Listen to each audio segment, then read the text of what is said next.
Hello everyone. How is it going? I hope everyone's doing well.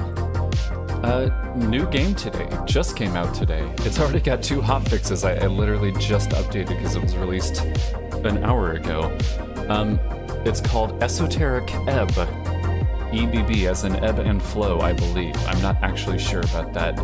I've read as little as possible about this. It seems to be a Disco Elysium-ish kind of game. I did enjoy Disco Elysium. I didn't finish it though, so hopefully this game will hold my attention a little longer, hold my engagement. It looks very pretty. It looks very hand-drawn animation-y, and I think it's going to be pretty fun. So why don't we just jump right in? Alright, so Esoteric Ebb. Lots of decision-making, apparently. Oh, okay. Setting up our, wait, what is this?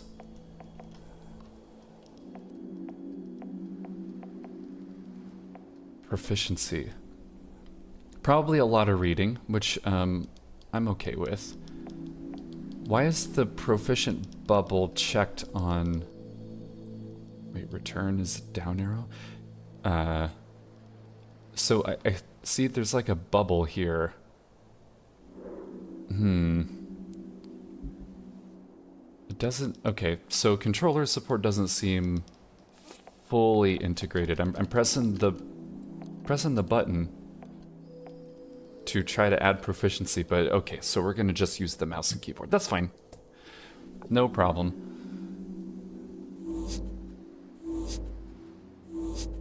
Alright, strength.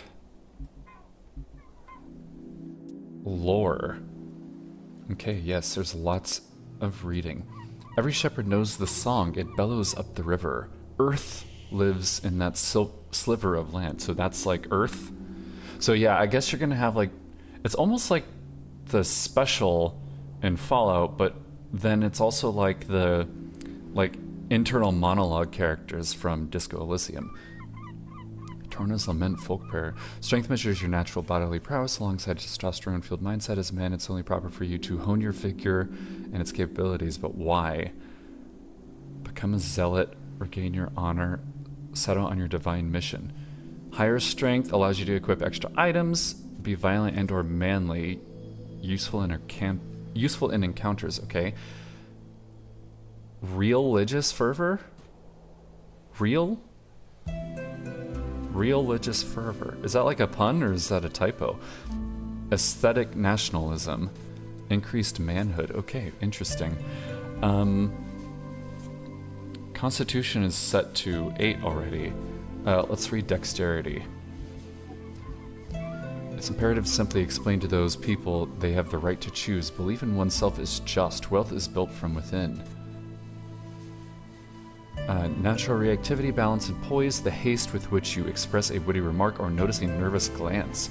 And of course, your ability to gracefully avoid the consequences of your actions. It's all about risk and reward. I do like that one. But what does proficiency give me? The cleric's unique take on dexterity.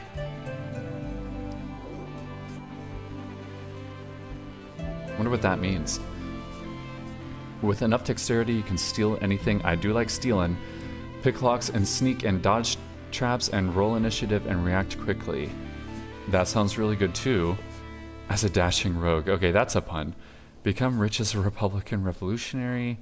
Just run away, dummy. Okay, well, I like that one so far. How much of these do I have? Oh, okay, the little dots at the top are those. Got it. Got it. Constitution. Always listen to your hungry stomach. Constitution measures your natural stamina, both mental and physical. It's how much you can take before going down. The world is harsh and unforgiving. It will beat you to a pulp with words and sticks. So listen to your gut. Okay. Hit points, that makes sense. Esoteric connection. Control your body and its esoteric connection. Your political party polled 2% last week and you don't care. Pain is good for you. Okay. A glorious design, let those who learn lead, through merit of ability and nothing else. Intelligence measures your ability to recall, store, and process information. It is your logical receptacle and calculator. It is only proper for you to hone this pulsating mass within your skull. But why? It's always asking me why, like I'm supposed to know the answer. Higher intelligence lets you prepare more spells, think, plan, and execute. Okay, so yeah, this is like the D&D aspect, the spells and the health and the items.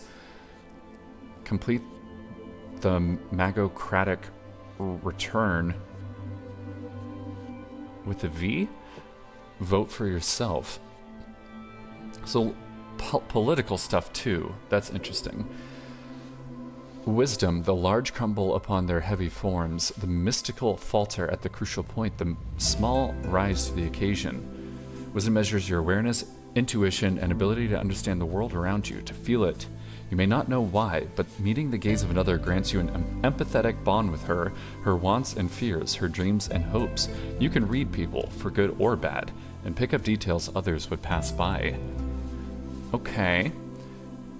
Higher wisdom lets you empower your spells, be kind and see the good in all folk. Egalitarian hope of the Asgalian working class. Oh, I like that. Maybe we're proficient in dexterity and wisdom. Especially since I think I want to keep, if I have to have like sets of spells, at least in Baldur's Gate, I like to keep them simple, like only a few spells. But let's see what charisma is. Charisma measures your eloquence, confidence, and ability to navigate social situations of any kind. In short, it is the force of your unkempt personality, but they don't need to know that. High charisma, you get automatic discount in select stores near you. That's nice. When every conversation, say the right thing. I do like that in games. I like being able to pass speech checks. Say whatever gets people to like you and become an apolitical force of nature. Be arguably sociopathic. Okay. Oh, that's what these are. These are down here. I see. How many of these are there? Okay, not too many. We'll start with punching bag. Farmer's son who grew up in the city, of course you'd be an outcast. It took time, but eventually you figured out how to cope with it. Alright. So that's plus Constitution and Charisma. That might not be too bad. Because Constitution's pretty good. Although health isn't that necessary for me. I like to... We'll see. We'll see how I end up playing this. Troll Killer. You don't remember it, but you know well how your father died. Sometimes it motivated you, sometimes it felt impossible to live up to. Okay. So, like, what are these minuses here? Is that because... So does it matter which order you do proficiency in?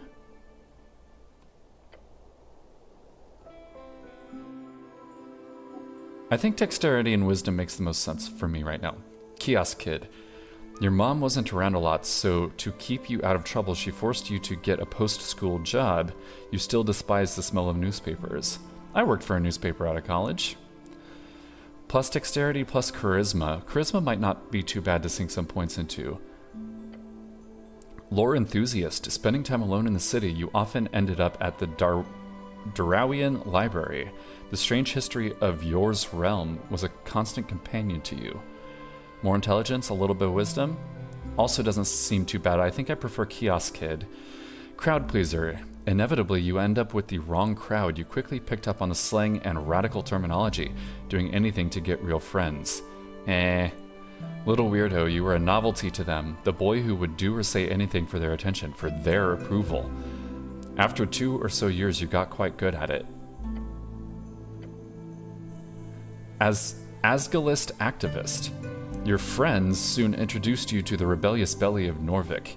As a teenager, you spent years spreading chaos, and worse, dwarf propaganda. Okay. Wisdom and charisma doesn't sound bad either. Earth God recruit. After your arrest, there wasn't much arguing about it. 3 grueling years in training, drilled on the city code and virtues, but you survived. Okay, so you were like forced to become a guard. Interesting, strength and dexterity. One friend, you really ever only prayed for that one thing during those lonely years, but the gods did not answer, so you learned to manage, as always. Dexterity and wisdom, this lines up with my proficiency. I'm not really sure what this means, though. Acolyte, your knack for scribing got you a promotion to the clerical duties. Picked out of the ranks, you quickly showed deep devotion to your divine city. Tower Apprentice, joining the towers is an honor bestowed upon few. It is also a terrible challenge, even for you. Who'd have thought lectures were so draining? Arcane Prodigy. For the first time in your life, you are a natural. You've always known a few cantrips, but real magic was something else. It was power. I like the sound of that one too. A little bit of intelligence, a little bit extra strength. Palace Pawn, a rising talent you often found yourself in the midst. Oh, no, that's right. As a rising talent, you often find yourself amidst the politicking of superiors. Despite your best efforts, it never ended well for you. Faithful Harbinger. Oh, this one's question marks. There's something wrong. Praying to the dead god whose whispers linger in the air, slowly fading, you're isolated amongst your peers. This one sounds interesting. I wonder what it means. Esoteric Expert. You spent most nights seeking esoterical insight, a lonely life. Your findings were unwanted by those in charge, yet you did not stop, never. Revolutionary Scribe. Disillusionment, a city with ideals not upheld. One day you chose a side, the emerging democracy. You wrote day and night for change and glory. Okay, this one's not bad either, but I still like the newspaper guy. Abject apostate. No one likes you. When you were demoted for dereliction, no one spoke up against it. But it's fine. You'll be fine. After all, you're used to it. Dead cleric. Growing up alone, getting into trouble, training with the Earth Guard. Devoting your life to becoming a cleric, was it always supposed to end in the river? This one's a lot of extra wisdom. Okay, now we're back to the beginning. I think Kiosk Kid. Extra dexterity, a little extra charisma. Although, I mean, so this, surely this affects like your speech options and like how people react to you. So maybe Revolutionary Scribe sounds kind of cool. Is there one? I mean, Faithful Harbinger also sounds interesting. Rising Talent.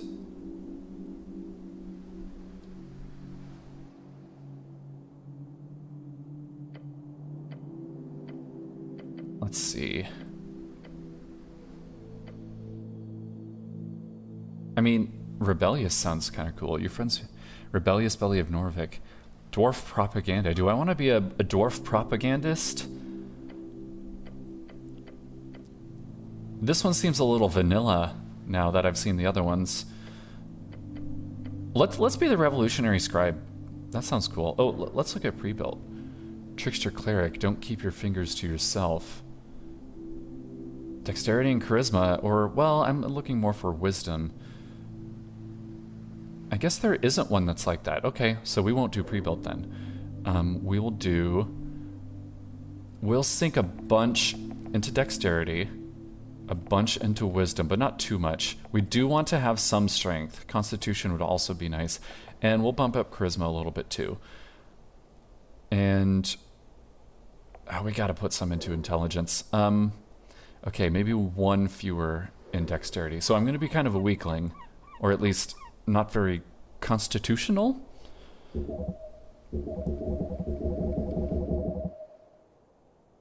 Hello there, Jaden. I'm playing a game called Esoteric Ebb. It's a new game. It just came out today. It's kind of a Disco Elysium-y kind of game, but with D&D stuff, and it's got a cool art style that I like the look of. 5 days until the first ever election. An explosion erupts at the heart of the city. No one wants to deal with it, so they send you. Okay then. How are you doing, Jaden?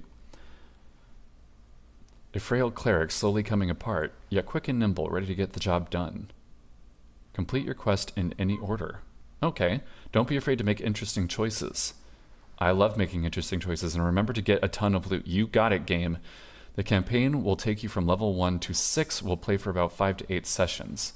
It's been a journey to put this together. I hope you have a good time. Chris, that's the developer, and make sure to save often. You literally have no health. Okay. he's literally responding to my choices. That's kind of cool. Third level necromancy.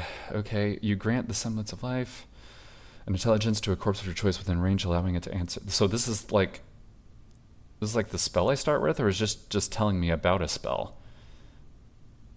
Speak with the dead. I understand what that means.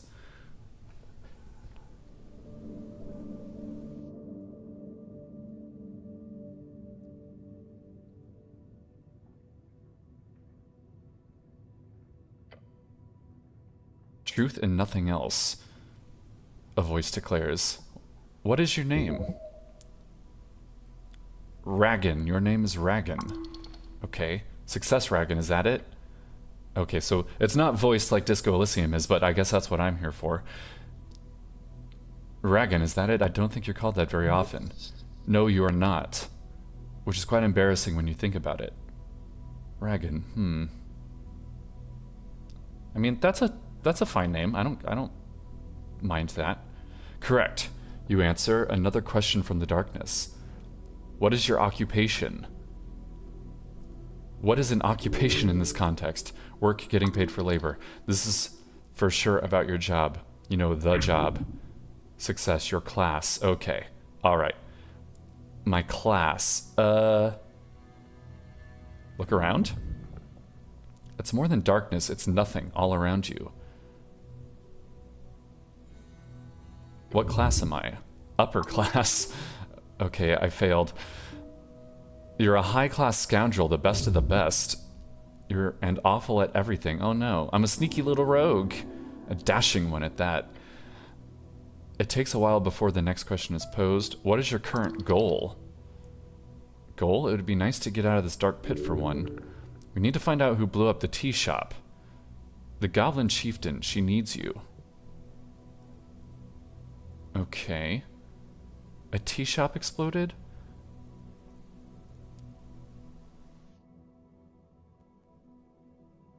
Why all these questions? A tea shop exploded. Unfortunately, yes. That's not good. I like tea shops. They are lovely, yes. You may ruminate further on tea shops at a later date. There's a question to be answered. Your goal is to get out of the darkness. Keep looking for a way out. No reply, no feedback. Then the voice asks, what is your political affiliation? The question strikes your entire consciousness, sending it spinning. If you care for your fellow, vote for the Asgalists. No way, those dwarves want to take everything from you, which isn't much, but still. We've moved beyond the bounds of dictators. We are free to make our own choices, thanks to the revolutionary freestriders. Ooh, elections are exhausting. It hides in the back of your skull, a fact that you are bound to be a nationalist. I like the sound of the Asgalists, but also the... What are the freestriders again?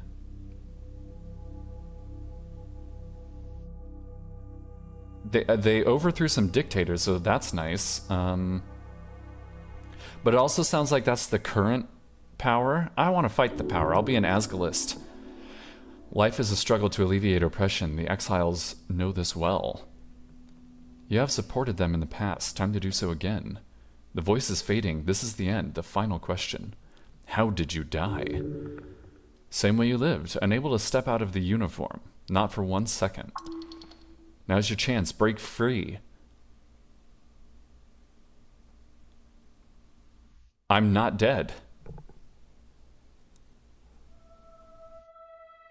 It's interesting my cursor is changing color with the game. I don't know how that's happening.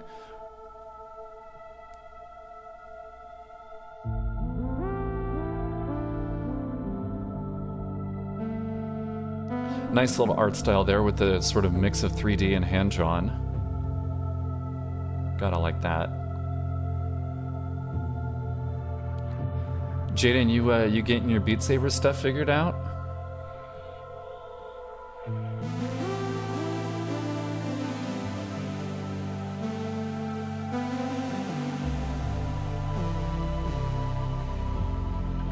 Nice music so far.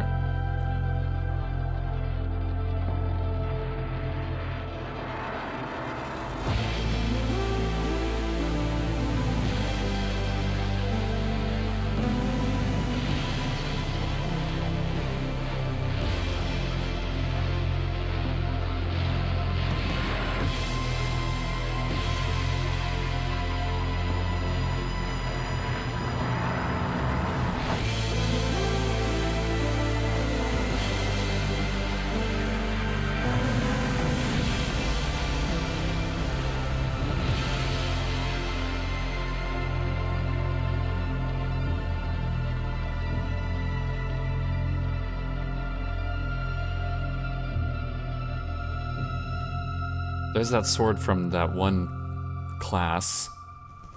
Oh, zombie?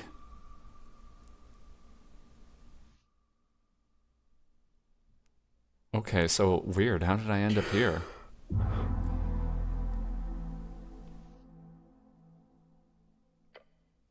A fresh start. Get up. Your body aches. It's stiff as if you've slept for days. Don't sleep in the armor, dumbass.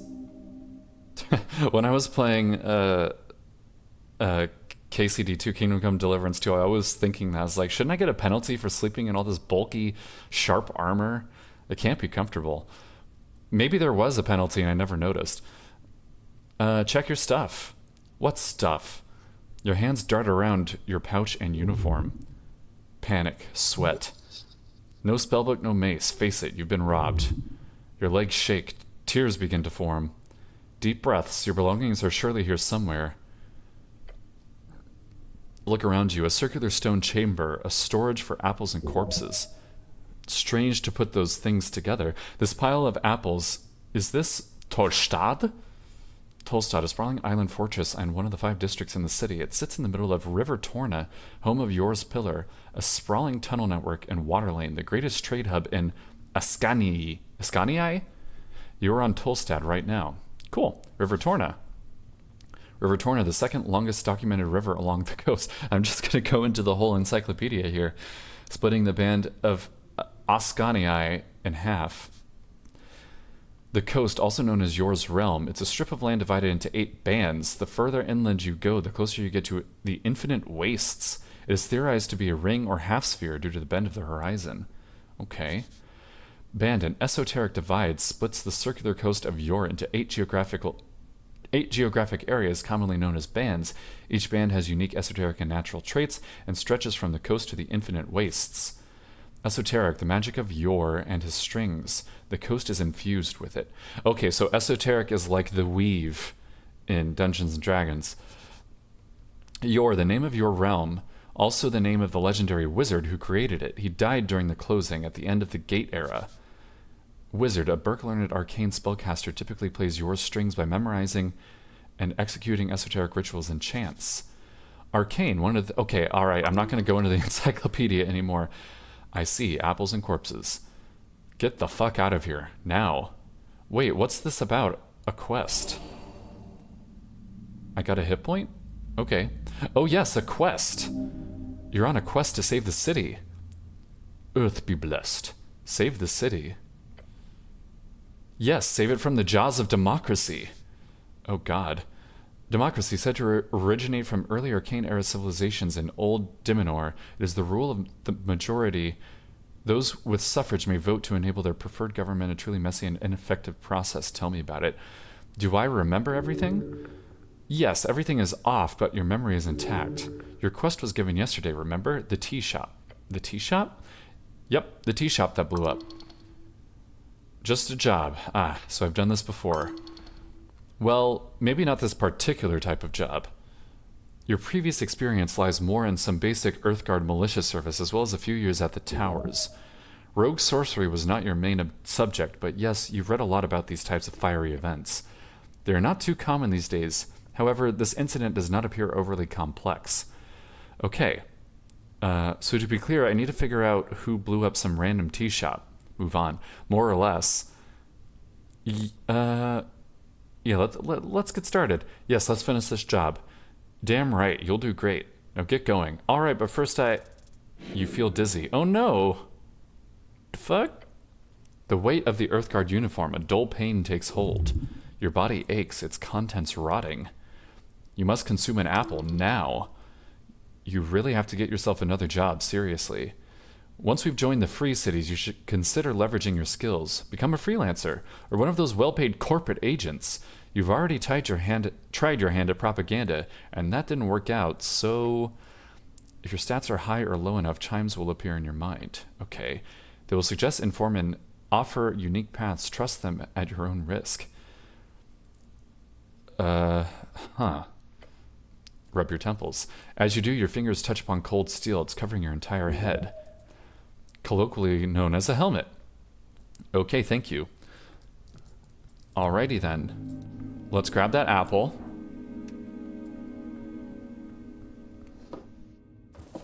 And eat it, because we're hungry. No. Click. Eat. Oh, consume. Alright, well, we got a hit point back. That's good. What is this? Trifle. We don't need a trifle. This isn't yours, is it? Trifle. More apples? I can't take any. Oh, there's some. A pile of apples. Yeah, no shit. It's a corpse under a blanket. Let's look at it. You stare at a blue rag. It's draped over the outline of someone. Check under the rag. I gained experience. Cool. Underneath you find the cold corpse of a human. Thinning blonde hair, unkempt facial hair. The DC difficulty class of a dice choice is determined by how challenging that roll be for you. If you select a dice choice, a medieval detective game? Interesting. Yes, it looked pretty cool. I'm getting into it. Did you ever see or play Disco Elysium, Gray? I'm good with corpses, right? Okay, so DC 10. My intelligence is... What is my intelligence? I think it is 10. We'll give it a try. Alright, cool. I've heard of the name, but I have no idea what it is. It's very similar to this game, except you're in sort of a weird future dystopia that isn't quite future. It's hard to explain, but it's got this same sort of thing where your inner monologue, your separate parts of you are like talking to you. Except that game is fully voiced and quite interesting. There's something strange here. This is no regular gentle repose. Look close, but do not move the corpse. Lean in and look closer. Harsh scars cover the skin. Signs of being either a hard worker or a careless worker litter his skin. Cause of death appears to not be directly visible. No blunt trauma either. That's pretty broad and vague. Unless you're willing to start cutting, that's all you'll get. Except... what? There's also a marking on the right leg, a circle with a cross inside of it. You recall that is the marking of PR. Potential revivification. Ooh. Oh right, so this guy can be revived. Seems so. He most likely died during care, and was granted immediate gentle repose. However, he clearly did not have an RF, a revive fund, nor did he have family members with enough ready cash. Interesting. Or perhaps he was just an unlikable fellow, who knows. Fair enough. You cover up the corpse once more. I should stop bothering the corpse. Oh, wait, can I loot? It's okay to loot him, right? Yeah, why not? In fact, loot everything. Not like the guy will complain, but don't go around talking about it too loud, okay? It would be dishonorable. Only take that which you need for your quest. Grave robbing is frowned upon by some, even in these enlightened times. Either way, you will not get in any trouble. No one will know. So I could cast Revivify on this guy? Potentially, yes. Although the question is more akin to, why should you? The third level spell slot is not a third level spell slot is a valuable resource. Why waste it on some blue-collar corpse? That's terrible. If you can, always save a life or bring it back. That is always the right choice. Well, we're already getting into some moral dilemmas here. Of course it isn't. Ignoring the fact that you cannot simply spend your power on any old fool, there's also a million outcomes to a resurrection that could lead to a negative outcome in the world, despite your good intentions. Good intentions build a better world. The path to hell. Perhaps in your foolish alignment system, but not in reality. Yeah, I'm gonna loot him. Let's loot. Ooh, thank you. Okay, anything else? Is there a way to... Okay, we can sprint with... We'll grab some incense. We can sprint with shift. Tattered cloak. +1 dexterity, -1 charisma. What am I wearing right now? Okay, so these clothes don't actually count. It's just a helmet. Also, how are you doing, Gray? How's everything going? A very important piece of paper. Jaden chimed in earlier, but he seems to be otherwise engaged. A voting card, -1 intelligence. Why does that give me -1 intelligence? Oh, it's like something I can equip. Okay, a scuffed voting card made out of Ragnar Hemlin. Going alright, finally figured out how to spawn things in Godot. Oh, that's good. It's from a dwarven office for some reason, and someone has checked all 5 parties in the list. You need to bring this to a polling place on election day for your voices to be heard. Wait, is it mine? Grab the apple. Thank you. Please, are you a guy? He looks indecisive. Let's not talk to him right now. You stare at a pile of apples. Whose apples are these? Not yours. Oh, thanks, man. Thanks for the resub. I really appreciate that. I'm pretty sure I resubbed to yours as well. I think that just renewed. I'm gonna have to double check on that. Maybe they're grown somewhere around here or below.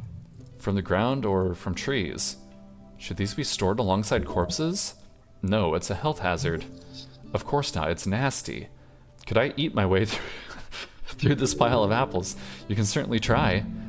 You are not capable of carrying such a tremendous burden. It would lead to death. Don't waste your time here. At the very least, don't eat the less fresh ones. Roll a d20 with your modifiers to get a unique outcome. The DC is often impacted by your choices, big or small. I'm gonna eat my way through a pile of apples. Okay. My constitution. I've got a -1 here. Are your organs talking to you? So it's like the different parts of my personality. The strength, the intelligence, the charisma, the wisdom. So kind of like how in D&D you have those skills. My skills are talking to me. Remove the bad apples first. Your hands swipe over the surface of apples, carefully plucking away any with signs of spoilage. Let's do it. I'm gonna eat through the apple. Ooh, just barely made it. Actually, I just made it because I have the -1, because I've got 9 constitution, I think, or maybe it's 8. You look upon this challenge with determination. Your stomach is empty. Dig in. Digging in, the first apple goes down the hatch. Going smooth so far. Another one! Number 2 goes down well. You chew it in peace. Now the third. Yep, that sure was an apple. Next one. This one was harder. Your stomach fights the taste. It's getting difficult. One more should be fine. This is the limit. As you chow down on the apple, you feel your jaw ache and your hands shake. Apple overdose. Dangerous stuff. No such thing. Come on. You feel refreshed, for a moment at least. The pile of apples towers over you still. You barely made a dent. Yeah, so why did you do this again? Yes, eat the apple, apple boy. Feel sick? As you feel sick, you see something sticking out of the pile of apples. A piece of paper. No. It's a spell scroll. Lucky bastard, those are worth a fortune, relatively speaking. Ah, the scroll is just a simple cantrip. Oh well. You quickly memorize the scroll, consuming it into your psyche, as you always do. Some people at the towers used to fear your innate power to master magic like that, which is understandable. It's pretty terrifying. Cantrips are spells that can cast at will outside of dialogues. They do not consume any spell slots. Okay, so just like Baldur's Gate. Very cool. Check out the cantrip. Yeah, let's do it. You create a torch-sized light within range. Okay, so it's a torch spell. That's nice. I like that. Alright, let's see what this is. Divine scripture where it does not belong. Shield of faith. Okay, so that was another spell. Let's take a look at it. Shield of faith. Shimmering field appears and surrounds you, protecting you from damage for the duration. Any loss of hit points is reduced by 1. Okay, cool. Goal 8. We've also got cure wounds. Noise. Great mountain of apples. I swear I saw something right here. Let's look at this. The runes fill your senses as you approach. The color is faded. This monument is hollow, void of all life and divinity. I'm giving him kind of like a Klingon voice. And worse, it's covered in rotten apples. These old things are still around, huh? A remnant of blindness and decay. Hard to let go of old national pride. Are these rare? No, you'll find shrines like this all over Norvik. A sacred shrine left in the state? It's an insult to Earth and all of its people. Can I pray here? To what exactly? To Earth, of course. There are many gods listening to our prayers, always. So I can pray to some random god? You may pray as you wish. Okay. Let's do it. The shrine tower's over you. To cast spells, you must first prepare them at shrines. Prepared spells can be cast when the cleric has a reason to do so, either in or out of dialogues. I'm the cleric. Each cast extends one spell slot of the corresponding level. That makes sense. We'll pray. Staring at the chiseled monument, you focus your mind. You take a deep breath and begin your prayer. And tranquility. Contemplate the tea shop. You let your mind go through the basics of what you know. The tea shop was destroyed in the middle of the day. Minor injuries were reported. Your goal is to enter the tea shop and investigate it properly. That's it. Contemplate the election. The first election. Your vote won't matter. Your vote will be the most important of all. Ask those around you what they will vote for, and you might find your own voice along the way. Okay. I don't need to do that. Can I return here when I have more things to think about? Always. Talking to yourself, huh? You must be a lonely guy. Thanks. Finish your prayer. Okay, let's prepare some spells. Cure wounds, shield of faith. Finish. Easy. Alright, let's talk to the guy. Hey, guy.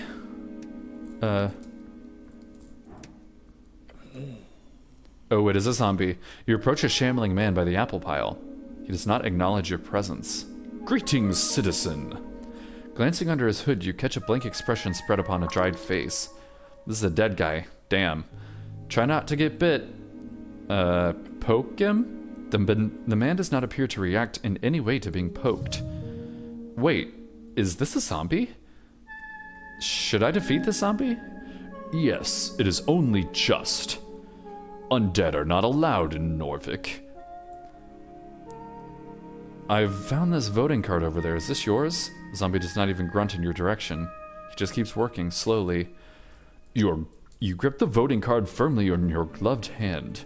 It is indeed yours. Keep it safe. We need to establish an Asgalist government. It's the only way for us average peasants to not fall back into the oppression of feudalism, or worse, magocracy. Magocracy? Like, rule of mages? A government with heart. The zombie just keeps moving apples. Am I talking about politics to this zombie who clearly has no interest in me?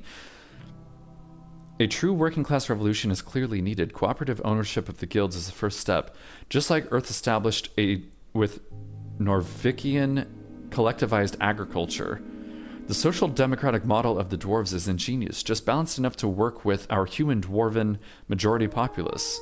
As long as we don't collapse like the original Asgalian Undercoast state did, or the Viz-Ka kingdoms, or the Three Wings of Divinii Torum, or the, I like this one. The fleshy ball plank does not reply... Ball plank? Does not reply or counter your words. Am I boring? The zombie carefully places another pile on the top of the apples. At the top of the pile. Another pile. Oh god, I said it again. Another apple at the top of the piles. Jesus. Alright, let's attack the zombie. Yes, deal with this foul creature. Encounters are turn-based conflicts where each participant takes turns in rolling dice and taking actions. During your turn, you are able to perform one dice action as well as cast one spell of your choosing. The order is determined by an initiative roll. Yep, this be D&D. Don't let this shambler get the jump on you now. Ooh, okay, not a great... yeah, okay. Be last in initiative, okay. Yes, that did happen. How are you slower than a damn zombie? The slow zombie just stands there. No, he's reacting. It's just taking some time. Your turn. Show him no mercy. Keep your composure. Wait and see. Dexterity. Hold up a closed fist and say, here, look at this, then quickly trip him. Yeah, let's do that. I've got good oh, fuck. Holding out your fist in front of the zombie appears to work. He leans in and stares at it, and then... Wait, is he? The zombie attempts to latch onto your hand with his foul teeth. You manage to pull back in time thanks to his slow movements. Thank God. What the hell? He's biting you now? Relatable.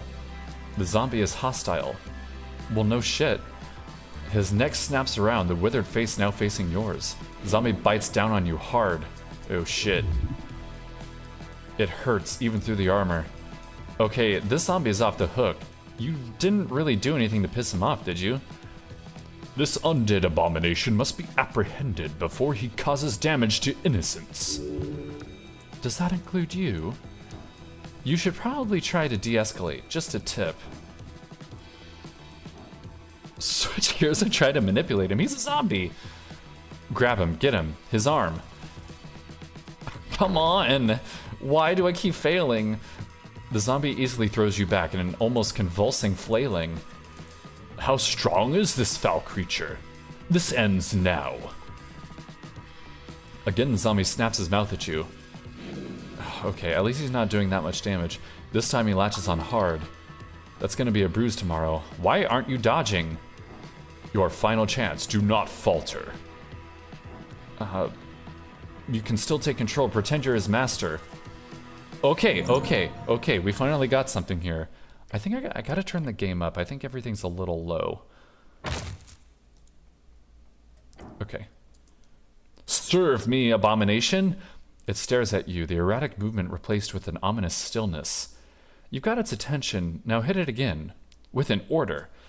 I order you to, well, what do you want him to do? Knock yourself out. The zombie stares at you in silence for a few seconds. Then it punches itself in the face. You stare at the now unmoving creature. I gain some experience. A craven's way, but efficient. Now go loot him. Okay, yeah, we'll loot him. I got a wisdom tooth. Haha, gives me wisdom. Let's equip her. Here? Alright, extra wisdom. That can't hurt. A guy. Not really a guy. Grab some more apples. Thank you. Use some of that to recover. Imported goods. The receiver is marked as HWBT. I can't seem to interact with anything over there. Okay. An almost empty box except for a stale treat and a pouch. Cardamom treat with a K and some crowns. Some groschen. Alright, moving on. Ooh. Okay, so it's kind of a weapon. It should work. It could stab. Stabby stab. A crate filled with sand. You approach a crate filled of sand. They've imported sand to Norvik? For what? Glass blowing? Touch the sand. Your gloved hand trails across the surface. The sand shifts slightly at your touch. Pull back! Underlined choices are more risky, but might offer more reward. I'm going in! You dive in with your whole hand, fingers first. I mean, what's the worst that could happen? It's probably like... I mean, can't be anything moving in there, right? Ooh, it could be like a sandworm. This one does not. Then you feel a tug, a grip, and finally, a pull. Wait, Your shoulder is almost pulled out of its socket. Struggle! Oh shit. You manage to keep it from engulfing most of your arm, but in the process, the sand grabs onto the front of your helmet. Your face is now sinking. A sizzling groan fills your ears. Fight it. You grab the rim of the crate with both hands. But as you put your entire adrenaline-filled arms to work, you feel energy being sapped from your veins. Ah, shit. You're being sucked out of your skin. As you keep pushing, you realize you could get out at this point. However, Then you would have to leave the helm behind. Damn it, try to keep your helmet on. Your muscles turn to mush as you stop your struggle. Escape without losing your helmet. Come on, come on, come on. Yes! I want to keep my helmet. You grab onto the rim of the crate with both hands. The hazy noise of a head no longer filled with so much blood screams in your ears. I will not die in this crate! Filled with pure fires of adrenaline, your muscles creak and your bones crack. And it pays off. Within seconds, the rock-hard grip of the sand loosens. Then it drops entirely. You swing your head back, filling your lungs with air as a trail of sand follows you. Gah! Alright, I gained some more experience. With an instant, the sand snaps back into the crate, not a single grain dropping on the floor. You stumble back. Glancing over the crate, you see its content now lies still, like nothing happened. You should put on the lid to make sure this doesn't happen to someone else. Wonder why my strength is so concerned with other people. Shake your head and get rid of the sand in your ears. It helps. A little. Oh, okay, I got recovered, that's nice. Am I alive? Possibly. Carefully put on the lid. You take a very, very careful step towards the crate and grab the lid. Then you place it gently on top. Your job here is done. I've done a great service to the community. Yeah, until someone else stumbles down here and takes the lid off. A glow glass, very common magic item. Okay. Stairs leading down, far into the city below. What's over here? There's a door inside this tunnel. Let's take a look. Can't open it from this side. I'll have to go around. Okay. Doesn't seem to be in around this way. There's also stairs here. A spiral staircase, ancient architecture. Let's see what's up here. You may equip 3 random... Oh. Game load too fast. Viskin's Lair, Upper Tolstad. Swamp extract. Oh, nope. I wanted to... Right-clicking kind of zooms out a little bit. Small fungal spore ball. These can be farmed along the undercoast. They do wonders for your gut. They're not mind-altering, probably. Okay, so that's a good recovery item. Okay. How's it going, buddy? Who are you? Viskin, local mortician. The pale man sits hunched over a stack of forms, busy at work, his pencil slowly filling out line after line. On the top paper, you see an icon of a serpentine drake. That symbol. It's on a lot of official documents of the city. That is the Great Perch of Norvik. Up and about, are we? Wonderful. I'm Viskin, local entrepreneur and proprietor of this Lich House. Lich House? It appears you don't really belong here, but if there's anything I can do, cleric, just let me know. He smiles at you. Look around the room. Dimly lit and damp, a musky stench lingering in the air. You see books and flasks and stone altars around the circular chamber. There are several corpses present. Did you save my life? He puts down his pen. Your life is your own. You owe me nothing. However, I'm afraid to say you've been through quite a turmoil, cleric. Tell me everything. Of course, it must be confusing. To tell you the truth, some fishermen brought you here last night. They'd caught you in their net, took you for a corpse. Not that I blame them, you weren't exactly in prime condition. Fair. How did I end up in a river? Not a river, the river. I'm afraid I don't have much to tell. Perhaps you fell off one of the bridges in Tolstad. There are 7 bridges over River Torna connecting Tolstad to the rest of the city. Perhaps there's some esoteric explanation to all of this. Perhaps you would know, cleric. Who were these fishermen? River guilders, I believe. They did not look like poachers, so my guess would be that. Where can I find these fishermen? He ponders your question. I did not ask for names, sorry to say. But perhaps Waterlane? That's just a guess. Either that or the local tavern. I hope you find them. So I am, in fact, alive. The pale man stops for a moment. He looks you up and down. Yes? I believe you are. I have some other questions, I think. Do you now? I require assistance with some things. Wisdom... wisdom 31, okay. There's a zombie in your basement. Oh, how quaint. No, an undead abomination right below. I understand. We're closely connected with the city below. The undead seemingly wander as they please. A quick movement in the lower left cheek. His expression actually changed. Don't trust his words. However, I will have to take this up with Lady Sageleaf. I picked good crowns for HWBT protection. Okay, we can finally see what this is. HWBT, the Halfway Bridge Tribe, commonly called the Halfways, one of the 3 goblin tribes in Norvik, and arguably the most influential despite their small size. Led by Lady Mishka Sageleaf, with their headquarters in the Goblin Garden on Tolstad. Oh, so it's all a misunderstanding then. Good. Wait, no, I don't actually believe you. Okay. Let's do it. What do you mean, cleric? Oh god, I can attack him. The zombie is clearly working for you. You're doing something weird here, I don't like it one bit. I greatly apologize for putting you in this situation. It was my neglect that led to this undead creature entering the tower.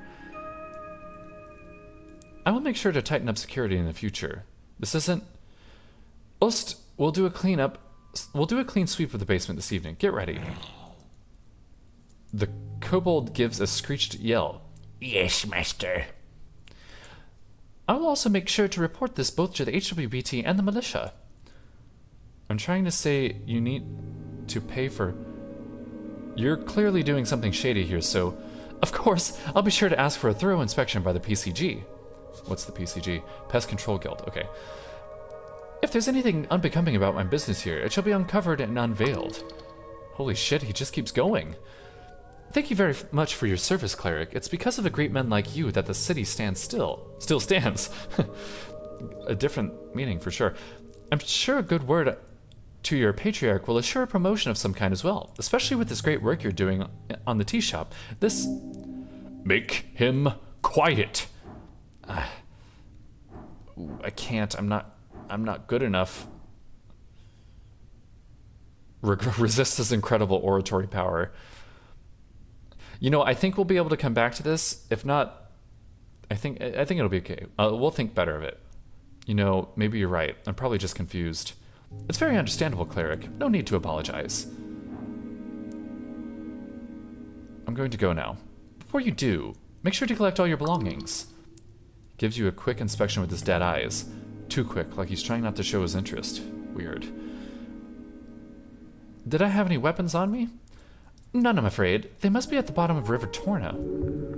Good, you do not need arms in this city. You need heart. Got it.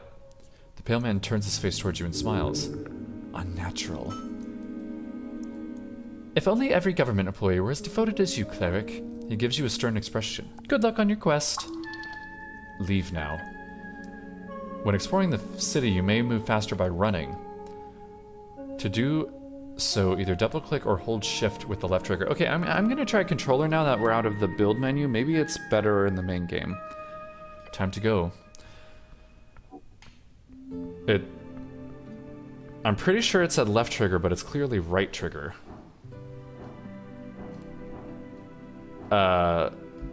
Game?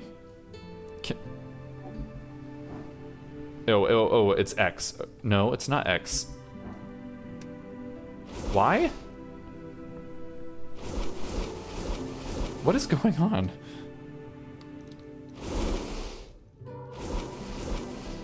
I don't think this game handles controller very well.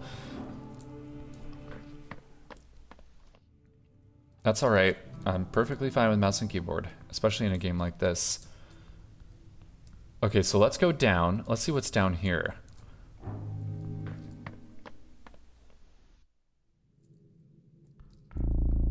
Ooh.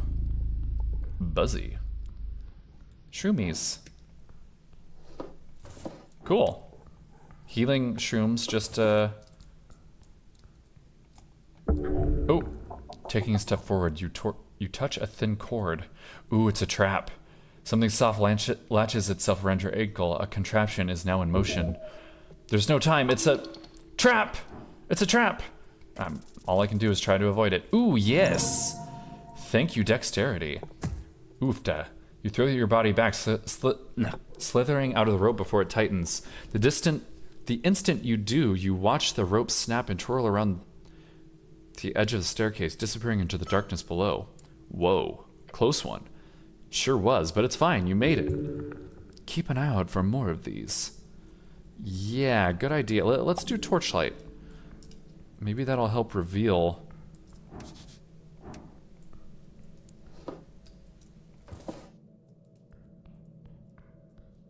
Oh, this is nice. Ooh, little mouse! A rat. It's not really running from you. Let's see if I can pick it up. I can pick up the rat. I now have a rat. I am now equipping a rat. Okay. Okay, let's unequip this so our intelligence is up. What good is the rat? A white rat. It acts shyly, but it approaches you nonetheless. It looks like it doesn't really want to be grabbed by you, but it also doesn't fight it. Instead, it just follows along, sort of not very happy with the situation, but what can you do? Okay. I like my little rat friend. Another little light. Ooh. You look up at the pillar. The relic rises upward, endlessly upward. The central landmark of Norvik, the symbol of Earth's conquest. Do you think such an esoteric object would just sit here at the center of the city?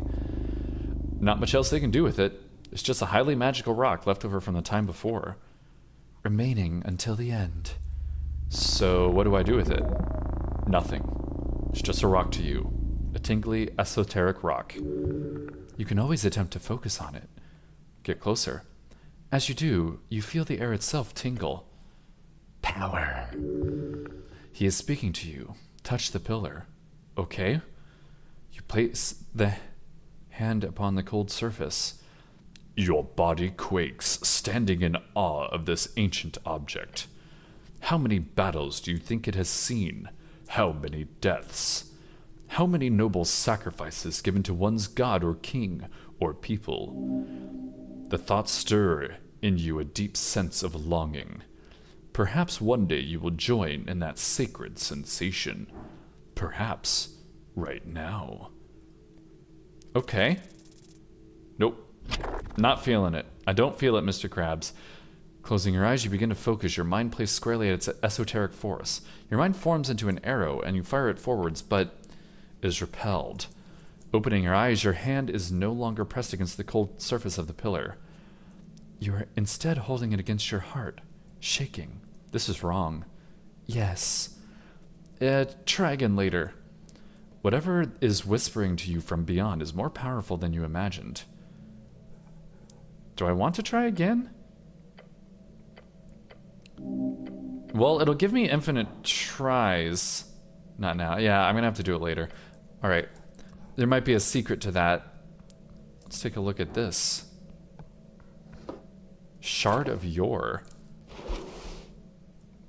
A bright rock. It fits your hand nicely. These can be found all over Norvik, and some speculate they are all shards of Yore's pillar. To untrained hands, they have no inherent value, but you might use these to alter fate itself. I don't wear stuff like that. Okay. So it's not a wearable. Maybe now I can do this?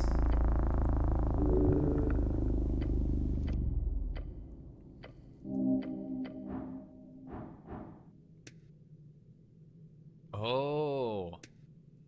Oh, it's a retry mechanic. Okay. All right, I like that. That's kind of cool. The wall here, it's a door. How do I... Oh. You detect something unusual about this section of the wall. I think that it was just bugged, the pathing. Specifically, the ornate skull. This is a doorway. Run your hand along the surface. Your gloved fingers trace the stone. Smooth, cold, ordinary. But wait. A tile, distinct from the others. Press the tile. You push. A soft click. The wall shudders, then slides open. Neato, secrets. Love me some secrets. Revealing a dark passage beyond. Cold air rushes out.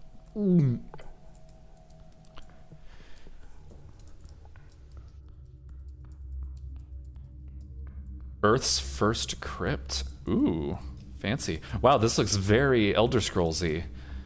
With the grate and everything. A literal pile of skulls. Thousands, each alive taken by war, suffering, or time itself. The eternal cycle. This is insane, so many bodies. You know well about this. This was the first of the containment crypts.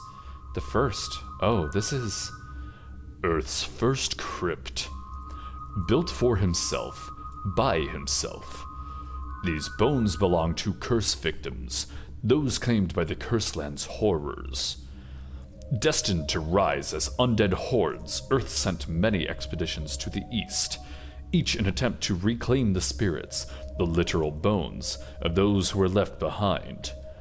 Entire ships were loaded with many, many bodies, brought ashore to Norvik, then put into these crypts. Unmarked graves, yes, but consecrated all the same, an attempt at total redemption. They should have left him in the east. The Curselands is a Reedsane problem. Earth did his duty, doing his best to cleanse the world and free the spirits of his fallen people. Putting them all under the city was a pretty ballsy move.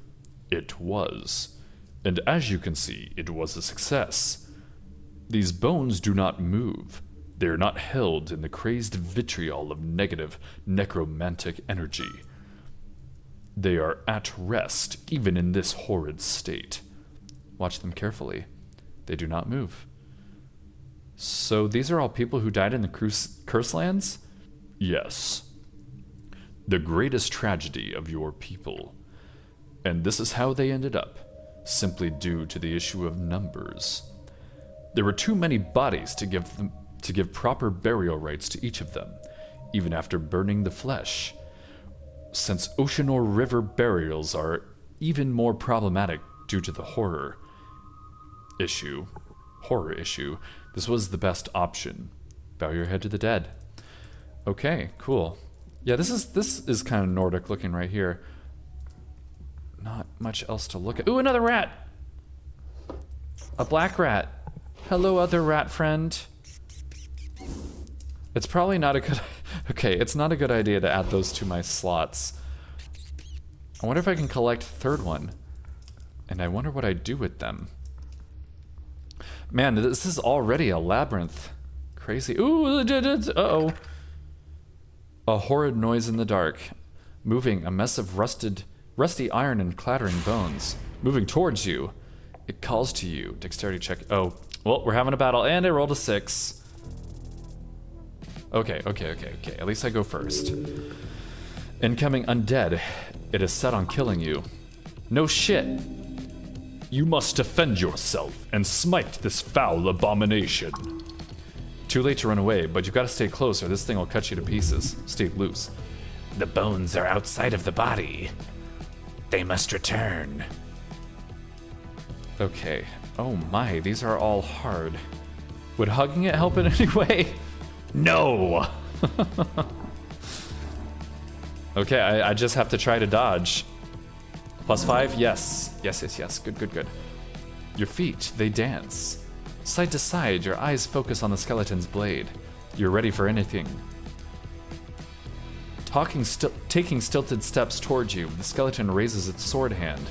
As the blade comes down, you sidestep it.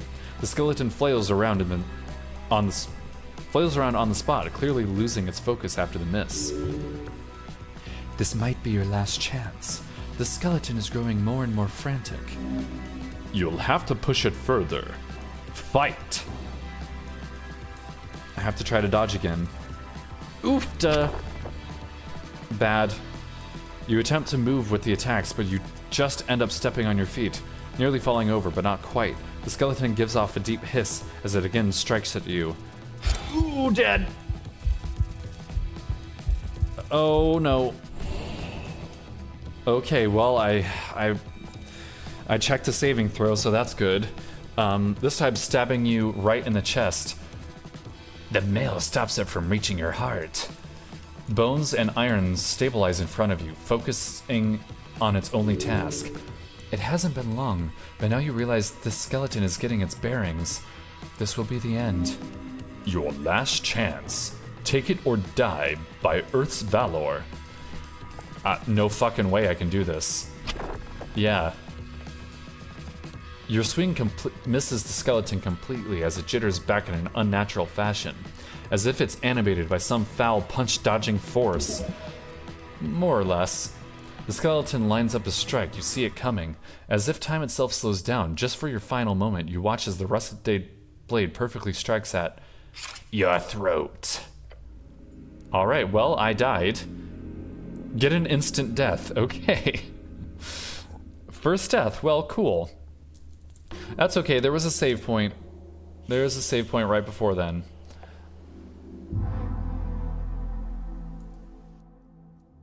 We're fine. I just have to not go that way.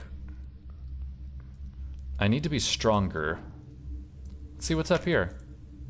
I'll need some type of key here. Okay. So we're not doing any more this way. And this is a secret passageway, and it's got other passageways in it. Crazy.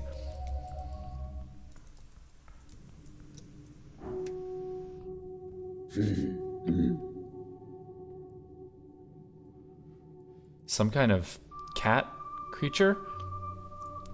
Halt, human. A hairy beast towering over you, its face contorted into a stern and probably permanent frown. Do not pass further. This is a bugbear. They are most common in the west, living in the rough lands between Vordnip and the VK. How do you do? She gives you a perplexed look and gestures in several directions. I'm working, go away.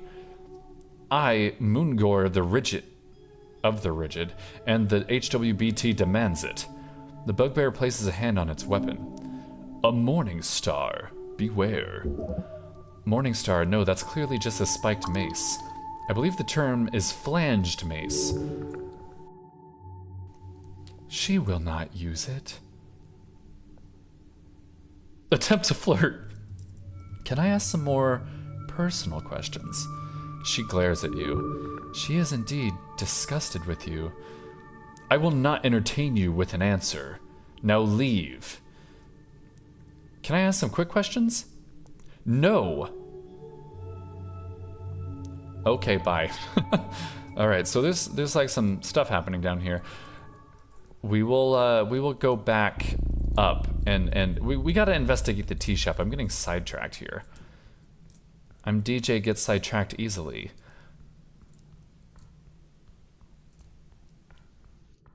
And I'm literally getting sidetracked again. That's okay. I want to check this out. It's cool. Oh, let's cast our cantrip again. Oh my god, this is a maze. Okay, yeah, we're not doing this. We're gonna go back. We're gonna go investigate the tea shop. I'm sure this will come into play at some point. Maybe this is like some sort of side thing. Can I... How do I sprint while walking like this? I guess I can't. This is why I want to use the controller, so I can have more fine control over the movements. Dev, if you're watching, maybe you are. I've had some devs watch. More fixed controller support would be very nice, if you please. Please and thank you. I know it's hard. I do.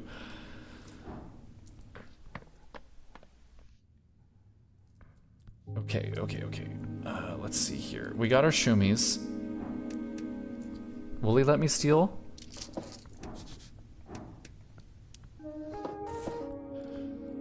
Doesn't seem like he minded that. Ooh, a book. Wait, is that? The book is ruined. Most of the pages, while dry now, have been completely drenched. Only a few pages of the soggy brackenish papyrus pages are readable. They appear to contain some type of undecipherable symbols. Ascanii writing. Of the most basic kind. Wait, oh no. Someone has attempted to dry this to the best of their ability. No, no, no! By Earth. This is your prayer book. So many hours wasted. You would have to rebind the whole thing. It is ruined. That'd be expensive. Let's get your hands on a new one instead. A chant book is able to sustain humidity, not underwater excursions. You should have protected the Earth's chants more carefully. What a disgrace. Take the ruined prayer book. Well, damn. Kinda sucks. That is -3 intelligence, okay? What's this one? You flip the tome open. There are fine and handwritten letters scattered across the page. While the symbols appear to be readable, you do not understand the language. De verbis draconum ars occulta. The author's name appears to be Calum Dominorii. Can I try to read it? No. You have no idea what this means. Right, I need to get my hands on comprehend languages. You do. It's highly annoying that you seem to have lost your memorization. Find a spell scroll. Maybe you could buy it somewhere? It's fairly common. Alright, so I need a comprehend languages spell. Gimme. Book. So many books, basic manuals, arcanist histories, novels. Some of them stand out to you as classics. It could be useful to refresh your mind. The books taunt you bookishly. Read Collected Chants of Norvik by Patriarch Pili. This is a printed edition of Pili's work, but still old. Probably came from the earliest Norvikian printers. On the first page, a short message is hand-scribbled in the corner. My belief lay in the collected humanity of Norvik. May you remember that from this collection with honor and grace. Is this a handwritten message from the second patriarch himself? Protect this book with your life. This is a sacred artifact. Fascinating to think the Pale Man held such a treasure on his shelf. Read the foreword. A dream of unity under earth. The book begins with a lengthy essay about the foundation of Norvikian cultural values. It's really like a guide, if anything, on what a Norvikian person is, how their values come from various tribes in the Old Country, and how together they have formed something greater under earth. You've read this before, but you do get a better sense of what this all means now. It is, in some sense, a plea, a stern suggestion for every human in Norvik to lose any sense of former tribal identity, to embrace a new one, a Norvikian spirit. To give away the old and embrace the new. It is not a completely bad move. To unite a folk is to build commonality, to lower inequality, although, of course, there were many direct ways the state, at the time, made sure that the old did not remain in the shadows. Violence and oppression, at times. The text directly explains how a new Norvikian culture will help a city grow and fight against inequality and injustice through unity, mainly by not being generous and not hoarding wealth, among other things. Ha! A naive thought. Then finally, it does touch upon the connection with dwarves as well, and how the Norvikian spirit is not contained within humans only. It is not just blood, it is sweat and tears as well. Those folk who unite with us will not be seen as other. No, they too are Earth's folk. They too are Earth's guard. That's a long-ass forward. Yeah, it's like 5 pages. Old man likes to ramble. Read Torna's Lament. I went with you to foreign shores, my lord, my guard. I pray you keep from harm the beasts, each shard a proof of your devotion. Thus I give myself to your folk. I give my life for a home at the river and that sliver of land, to vanquish the beasts who roam, the evil who lair, the fires that burn, to build a life along the river. Every shepherd knows the song. It bellows up the river. Earth lives in that sliver of land. It is your favorite. Close the book. You shut it, looking upon the title once more. Collected Chants of Norvik. Place the book on the shelf. You do so. It fits nicely back into its slot. This book does not deserve your toxic presence. Thanks, inner strength, that's very helpful. If you were stronger, more capable, then perhaps you could have carried that weight. What? You really want the book. One day it could be yours. This is very confusing. I'm putting the book back. There's some issues with stealing going on here. Just ignore it. Let us forget this for now. The book stares at you from the shelf. I think one is enough for now. I wish I could steal them. Stone slabs are designed to slide along the iron beams. Interesting. That is interesting. Huh. Did I not steal this? Oh, this one. I can't steal that one. Okay, there were some things over here I should look at. Your left has mark across the bands. Today it is a universal sign of magic. The red eye of Earth. Alright, we're done with him. Let's talk to this guy. Humans no cause trouble. Wiggling his little clawed feet, the kobold follows your every move with his cold, unflinching yellow eyes. Master say you behave. You're adorable.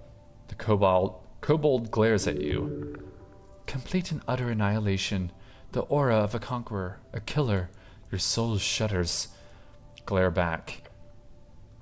Your eyes meet each other, still, ever vigilant. Keep glaring. The kobold doesn't move. Glare some more. Yep, you're staring at each other. Glare! Eyes meet eyes. Glare, glare! You are looking at kobold's yellow eyes, staring in an angry and fierce way. Looking hard, leaning close to the kobold's stern face. The intimidation factor is insane. The kobold meets your gaze and keeps meeting it. I don't think I'm getting any more of this. Keep staring! You keep looking at the kobold. Keep staring. Oh, it's over. I don't think I'm getting any more out of this. Fair. The kobold looks at you with a cold expression, determined, confident. Thank you for your time. Well, that was interesting. Anything over here? Nope. Alright, let's look in the chest. An unlocked chest full of strange rocks. Thank you for just letting me have those. Wait, does that mean I can retry? No. It's the actual full checks. What did that say? The smell of salt.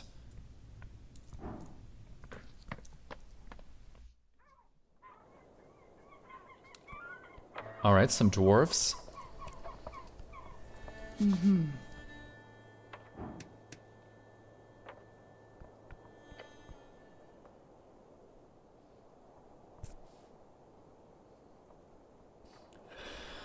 On the edge of the ruinous amphitheater, you see an orc sitting on one of the many loosened stone blocks. It looks like she's waiting for something, or someone. Excluding an air of authority around her, the large woman gives you a wry smile. Her tusks are gleaming. I thought I was still reading strength for a second. Not just physically imposing, this orc knows how to exert power in other ways as well. You spot the merchant's mark on her jacket sleeve. A heart with the initials of Norvikian Freestrider Regiment. What's this? Not often we get Earthguard around here. You sure walk around like a damn advertisement with this drab uniform. As he should. She presents her palm to you. Vieira? I'm gonna say Vera is my name. I'm a second-in-command guild agent of Tolstead. Nice to meet you. Yes, the handsome orc lady wants you to say a name. Be nice to her, she's a free strider. Make sure she knows you are a cleric. Do not grab her hand, that's not what that is. Presents her palm to... Why'd she present her palm if she doesn't want me to... I'm Ragan. Hello, Ragan. She shoots another smile, waiting patiently for you to say anything. I'd like to know more about you. Little old me, I'm an open book. Where are you from? She doesn't answer you at first. Instead, she looks away for a moment and... She's thinking of messing with you. You mean, because I'm an orc, I can't be Norvikian, she says, looking at you with a stern expression. Oh god, racism. You know what I mean. I do, she says, giving you a warm smile. I'm from Blood City Bay. I ran with the warbands when I was a girl. She could crush your skull with ease. And that's a bad thing. Took me all around the coast, she explains, far from the cursed plains of Feltire. We were hired during the Third Revolutionary War in Reeds. When it was over, I stayed behind. As she speaks, you see her eyes glimmer. Those were the days. What's it like being an orc in Norvik? My kind is quite rare, so... She mumbles, her gaze trailing off towards the horizon. Some sadness, loneliness. You feel terrible for her. The occasional comment does sting a bit. I've gotten used to it. How nice of you to ask. I know what it's like being discriminated against. You do? I'll be damned. If you don't mind asking how exactly. Members of the Holy River Order are a minority in this city. Technically true. Best kind of true. The best kind of correct. I can't do the professor. Good news, everyone. She laughs and sighs. Earthguard, you truly are an enigma. So you're working for the Freestriders? I don't work for the Revolution. It's just a revolution. You fool, you knew that. Maybe? I work for the Ascanii Reeds Trading Company. We promote the Freestrider ideals in Ascon. Currently, we focus on making sure this election process goes smoothly, along with other economic concerns. I enjoy working for them very much, perhaps not so much on slow days like this, but alas... Thank you for bringing Freestriderism to Norvik. I don't really view it as an ism, but you're welcome. Oh, shoot, I missed the thing over there. I'll be honest, this is one of the reasons I took this job, speaking with individuals such as yourself, hearing what they have to say. So thank you for that. She's being genuine. You're a strong and physically imposing woman. Attempt to flirt. Hell yeah. She covers her mouth and tusks with a hand. She's trying not to laugh. You got one shot. She's bedazzled by your confidence. Don't fuck it up. Do it. Climb that mountain. Yeah. Tell her she has nice tusks. Yeah, that was a failure.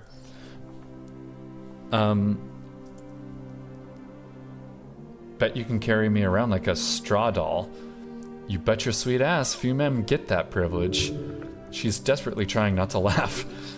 Thanks, Charisma. You're really doing a great job here. Sweat, tremors, be wary. This could end very badly. Try to save it. Please. Please, Charisma. Fuck you. Your mind is blank. Literally, there's nothing that comes to mind apart from the base desires of that aspect of your psyche we don't talk about. I suppose it's time to let it rip. Just go wild. I don't care. There's nothing that can be done anyway. Lost cause.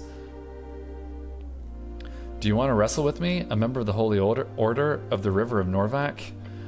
She stares at you, mouth agape. Finally, the orc composes herself and says, You know, I'd love to, but I'm kind of busy. Okay, thank you for your time. Okay. This doesn't feel good. Vera looks at you with mouth agape, clearly unsure how to handle it. What a great first impression I made. You've left me speechless. She claps her hands together. Well done. Not often that happens. Now that we're done with that, do you have anything else to ask? At all? Compose yourself. Yeah. Okay, go ahead. I'm done asking questions for now. Oh, silly me. Talking about myself all the time. What about you? I'm not important. Saying it like that makes you sound anything but. What's the deal with the dwarves? Oh, them? Complicated as anything. I wouldn't be sitting here wasting my precious day if it wasn't for them. But in short, they're holding an unlawful assembly, and they won't let me take a look at the document proving it. Not frustrating at all, she says and winks at you. Explain it to me and I will speak with these dwarves. Oh, well, good luck with that. You know what they say about dwarves. They're so reasonable and pliable. You catch her smirking at her own joke. She means the opposite. Yes, thank you. I think I understood that. Nod your head and leave. All right. Let's talk to the dwarves, see what they have to say. I believe I'm on their side. I'm for the uniting. Men at work beneath Asgul's green banner. Any of you want to talk to me? Free coins. They don't seem to want to talk to me. I wonder what the incense is for. Probably check. Easily burned spices and herbs can be used to recover 1 level spell slots. Oh, cool. Let's take a look at him. Oh, it's all in runic looking language. Let's talk to him. Around the amphitheater scene, you see a number of dwarves hard at work. They're constructing a banner of some kind, carrying a bright green flag. The banner of Asgal, the Fool. One of the dwarves stands to face you and with a furrowed brow. He appears to be in a staring contest with the orc in the other side of the theater. What, Mr. Cityman? He calls out as you approach. We made it clear already, we're not leaving. Not one bit. He shoots you a shit-eating grin. What's going on here? Just working. The boys will be done soon enough. You hear the other dwarves laughing behind him. Nothing illegal going on here. Nothing at all. He's only saying that because he's had to defend himself quite a lot lately. I don't care, I'm on a higher mission. A mission? He looks intrigued. Yes, so be as illegal as you want. But... He mumbles, glancing back at his men. You've stumped him. Interesting. We've not doing anything against the law at all. But thank you, Mr. Cityman. This might be one of those kind of illegal but also not sort of situations. One of the older dwarves spits on the ground next to him. Even though you were talking to, child, this here be Alphals? This here be Alphals and the Bon Emvers of the Bon Emvers, foreman at the Asgalist movement of Norvik. He's done more good than all of your Earthguard combined. A true speaker for Asgard. Damn, that's a lot of good. Shimmy, damn it. Shimmy exaggerates. He gives the older dwarf the stink eye. I'm also not in any way proud of my heritage. Nobility is just a poisonous hierarchy. He grins. Just wanted to make that clear. Don't mention the whole noble thing. It'll just piss him off, unless you want that. You boys setting up a play or something? A play? He spits on the ground. We're holding a rally for the cause. This evening, workers across Tolstad will gather to hear the word of Asgard. He turns toward the orc. And no one's going to stop it. You hear laughing coming from across the theater. Papers, Alphas. He grumbles and turns back to you. So, what do you want? You seem a bit stressed. No, you don't say. So, it is forenoon, I'll get the lads together, and when we arrive, that accursed woman is standing there. The dwarf shudders. She starts complaining. He reaches for something in his pocket and takes out some documents. We show her the papers. And the papers are no good, she says. Bah. Oh, those were two different voices. Yeah, whatever. Circle square conflict added. Real convenient, I say. No, there's nothing wrong with these papers. We're in our rights to speak out against tyrants and burghers. They are. So she's wrong about the documents? Of course she is. She's a liar, that one. A filthy liar. Alphaz nods and grunts. Terrible liar. Can't even get the words out. He knows she's right about the documents, but doesn't want to admit it. It's a bit macabre to hold a rally on top of Mork. So what's this rally about exactly? Guilds, he grunts. For decades there's been collective bargaining between Norvikian workers and the city guilds. Say what you want about Earth, but it kept a tight leash on the upper class of the city. Damn right he did. Yeah, but look, it ain't the same since his death. The free striders are buried into every darn power structure, from paperboys to book binders. It's less than a dozen years. Salaries have stagnated, and prices have gone up. They say free striderism would make the city rich. I say it makes its people poor. We need change. So you're here to convince a bunch of Tolstad workers to vote for the Asgalist party? Or less, yes. But it's also about the spirit of community. Together we can fight against the purchasers of our labor. Alone, we are as brittle as a twig. The older dwarf pipes up. A twig in the wind? That was the wrong voice. No, that's not good enough.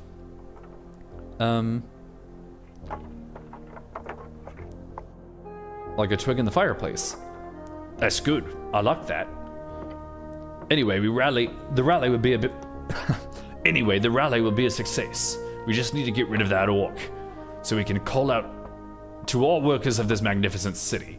He exclaims as if there was a crowd around him. Vote! Vote with your guts, with your manhood at stake. You too, Mr. Cityman. Okay, good luck fighting the tyrants. Thank you, Mr. Cityman. I appreciate it. Alright, have fun. Okay, that kind of did a number on my throat. I'm gonna have to not do the grumbly voice so much.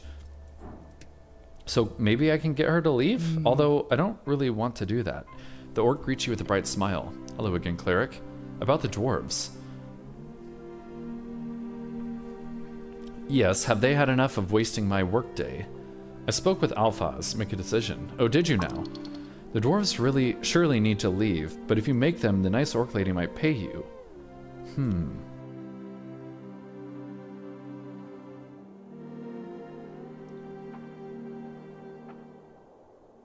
The situation is a bit complicated. The dwarves need to go. Agreed. If you really want to do me a favor, then you may drive them away yourself. Ask for a reward, quick! We'll see what happens. She gives you an intriguing look.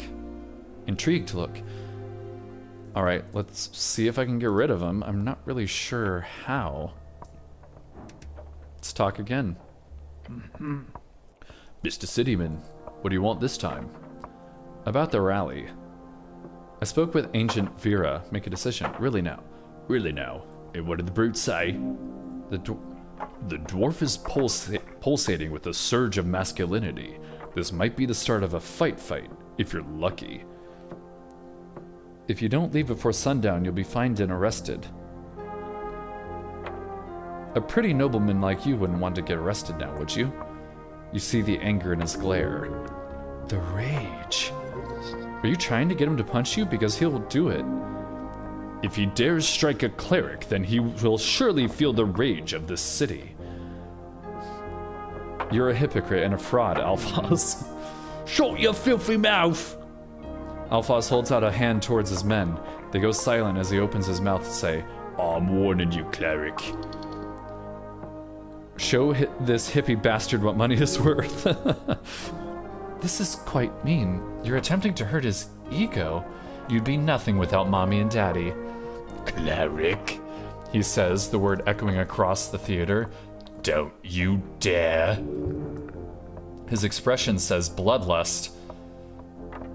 All right, let's do it. Come on. Yes. I want to get punched. All right, so you want to piss this guy off. Great, just mention his nobleman status again. He hates the fact that he'll always have that hanging over his every accomplishment in life. Don't worry, when we're arrested, you can just ask mommy and daddy to hire an expensive barrister. You'd be nowhere without your ancestors, noble boy. You're weak, born suckling on a golden spoon. Ooh, I like all of these. But I like the mommy and daddy thing too. Yarr! He swings and hits you square in the stomach. That's alright, I've got recovery mushrooms. Pain spreads throughout your lower abdomen. An incredible jab. A series of hoots and laughs. They loved watching the foreman punch you. He stands proud. Cleric, what the hell did you think was gonna happen? Exactly this. Victory. That was very illegal. Oldman, the older dwarf walks up to Alpha Oz looking conflicted. We shouldn't stick around, right? Just a little joust, Mr. Cityman. Don't take it so hard. Alphaz spits on the ground and looks over to the orc across the amphitheater. Hey, Vera, you in this round, you bloody coward. You hear laughter coming from the tall woman. Alright, cool, I solved it. Need a little bit of water real quick.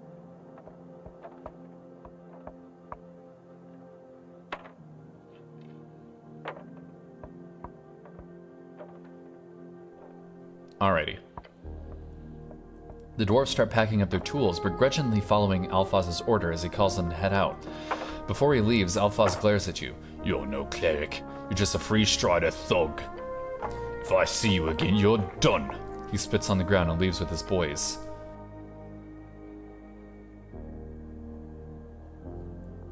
You're left standing in the circle square, successful, but at what price? So I guess that worked. Alright, now we talk to Orc Lady. What's her name? Vera. I was gonna say Ava. I have to say, with all due respect, well done. Right, the dwarves. Yes, I saw the whole thing. The whole thing? Yes, highly impressive work. Getting Mr. B to so worked up that he'd assault a city cleric? Ingenious. Just like you planned. Why is that a failure? Well done, cleric. The Askenii Reed's Trading Company is in your debt.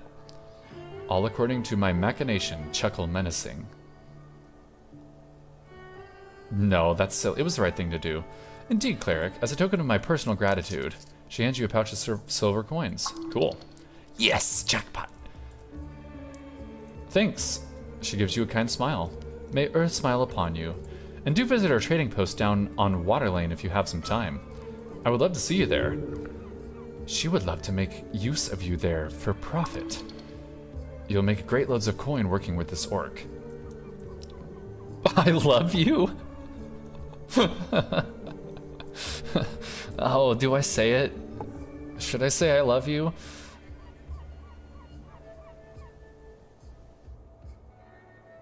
The hell with it. I'm sorry? She pretends not to hear you. Oh, fuck. Back up, quick, change the subject. It grumbles the lowest part of your gut. It turns. No, don't let this terrifically handsome woman know the truth. I'm doubling down. I love you. She laughs, wiping some sweat off her forehead. What? I love you.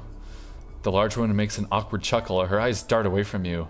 So, I'll be going now. Her dismissal, it hurts. I love you. Good luck with you too, she mutters and walks away at a brisk pace. Is she running? Yeah, she's running. Then again, who wouldn't after that? That went rather well. She didn't punch you. Now it's just you, alone in the circle square. Oh my god, that was... I loved it. You see a bird's nest nestled in the edge of a protruding stone tile. Got some eggs in it, and you spot something shiny below it as well. It appears unguarded. Scary beasts, those gulls, but whoever made this nest isn't around, so... Could you imagine the goodies? Could be worth it to climb out. Could be worth to climb out. I don't know what that means. Oh, climb out onto the ledge, right. I'd really like to climb out there and give it a shot. No. Come on, just a little thrill? Push it, despite your groaning stomach. No, you will die. I fell into the river once, why not twice? Your gut twists at the thought of tumbling down those red rocks. Stop this, you have nothing to gain. Nothing? Now that's just not true. Your job is self-preservation, this is not it. Self-preservation becomes a lot easier with coin. Gotta risk a little to gain a lot. Nothing here to gain, except another death. Boring, so very boring. But, could be worth the reward, right? Yeah, it really could be. Then go for it. You know you can do it. You're as nimble as an Algerian cat. Allegrian cat, not Algerian. Allegrian. Like Allegra? Like in music? Allegro? As fast as a tumbling Vorgeni screamer. You can do this. Oh no. Do it. There's something really shiny out there. Come on, you can do it. Do it. You begin the climb. Hands gripped around the ancient stone, feet slipping, eyes searching. Can you reach? Of course you can. You can reach anything you set your mind to. Dexterity, let's do it. Huge failure. Suddenly you lose your grasp of anything solid, followed by air, then down, then... Splash. Everything is cold and strangely familiar. Your drenched uniform clings to your flesh, and the red rock of Tolstad. You are somewhat alive. Get up. You realize where you are, or at the very least an approximation, right below the entrance to the Goblin Garden. You're lucky. If you got swept out to sea, you'd be, well, dead for one. Like completely dipped. Death in perpetuity. I need to get out of here. Okay, well, I think... Oh, another shard. Cool. I need to be using those. Let's heal real quick. Let's eat some of these shroomies. Nice free healing there.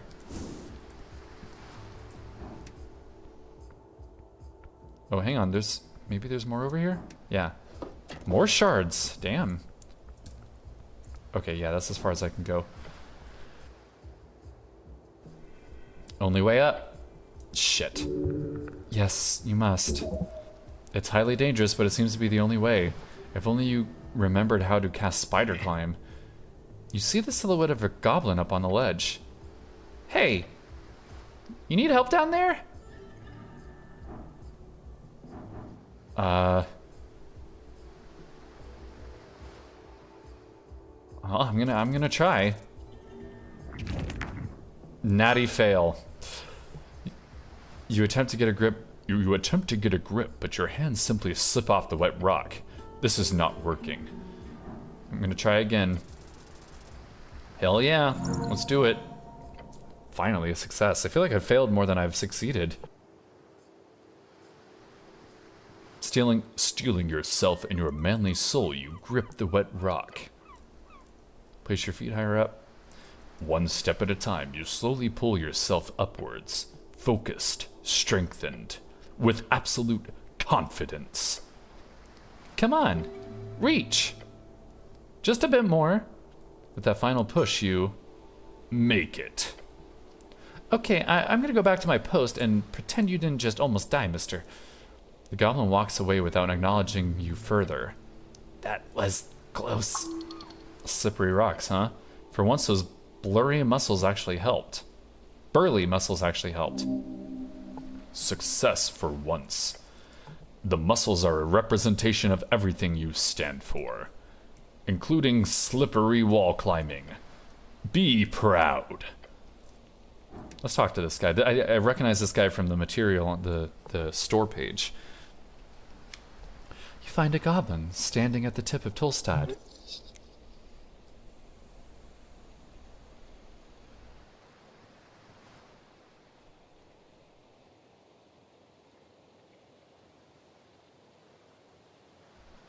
Sorry.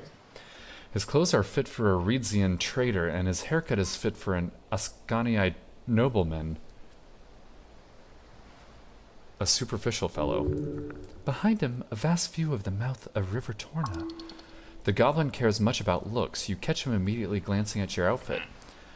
Let me guess, you're the cleric. He glances down toward the river with a worried expression. Taking you for granted, this goblin needs to learn humility. Yes, I am the cleric, that's me. He nods, looking tired and annoyed. I'm Snell, runner and handler of the HWBT. Old lady's been waiting for you. This old lady must be his chieftain, the matriarch of his tribe. Greet the goblin kindly. This is the beginning of a great cultural cooperation and exchange.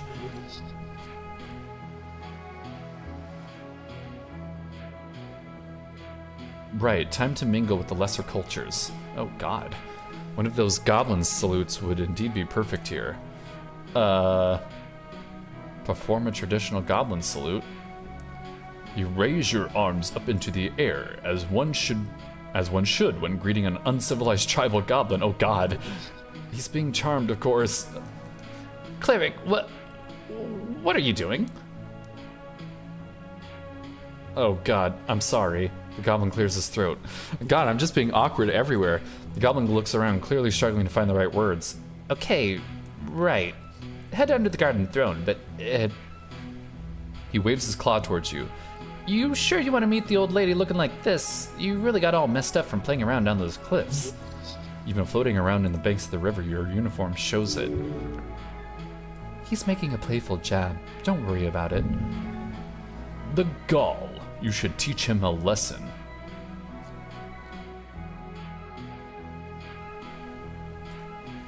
I fell into the river. He gives a shocked laugh. Wait, really? It's fine. Somebody fished me up. Huh. Lucky you, I suppose. Just dust yourself off. The dragon's waiting, and trust me, you don't want to disappoint her. I'm not afraid of her. Famous last words. Is she spooky? Yeah, real scary. Insult her and she'll bite your head off. And then she'll scorch your corpse to dust. He laughs and crosses his arms. But seriously, she will fuck you up if you annoy her. Not a jest. Tell me more about this lady. Sure. For starters, she's the most powerful woman in Norvik. And considering there was an explosion yesterday right in the middle of her territory, I think it's about time you did your damn job, cleric. Okay, lead me to her. Good, but just to make it perfectly clear, some ground rules. Don't say anything stupid.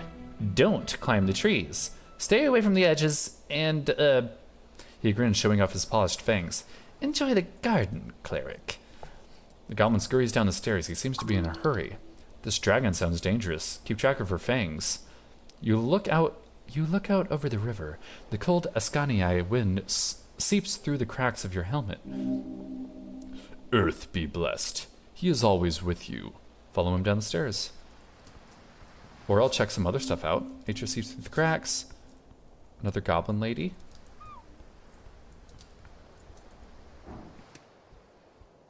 Another shard. Sweet. Oh, an imp? Raxo, pencil wing. You raise your head towards the sky.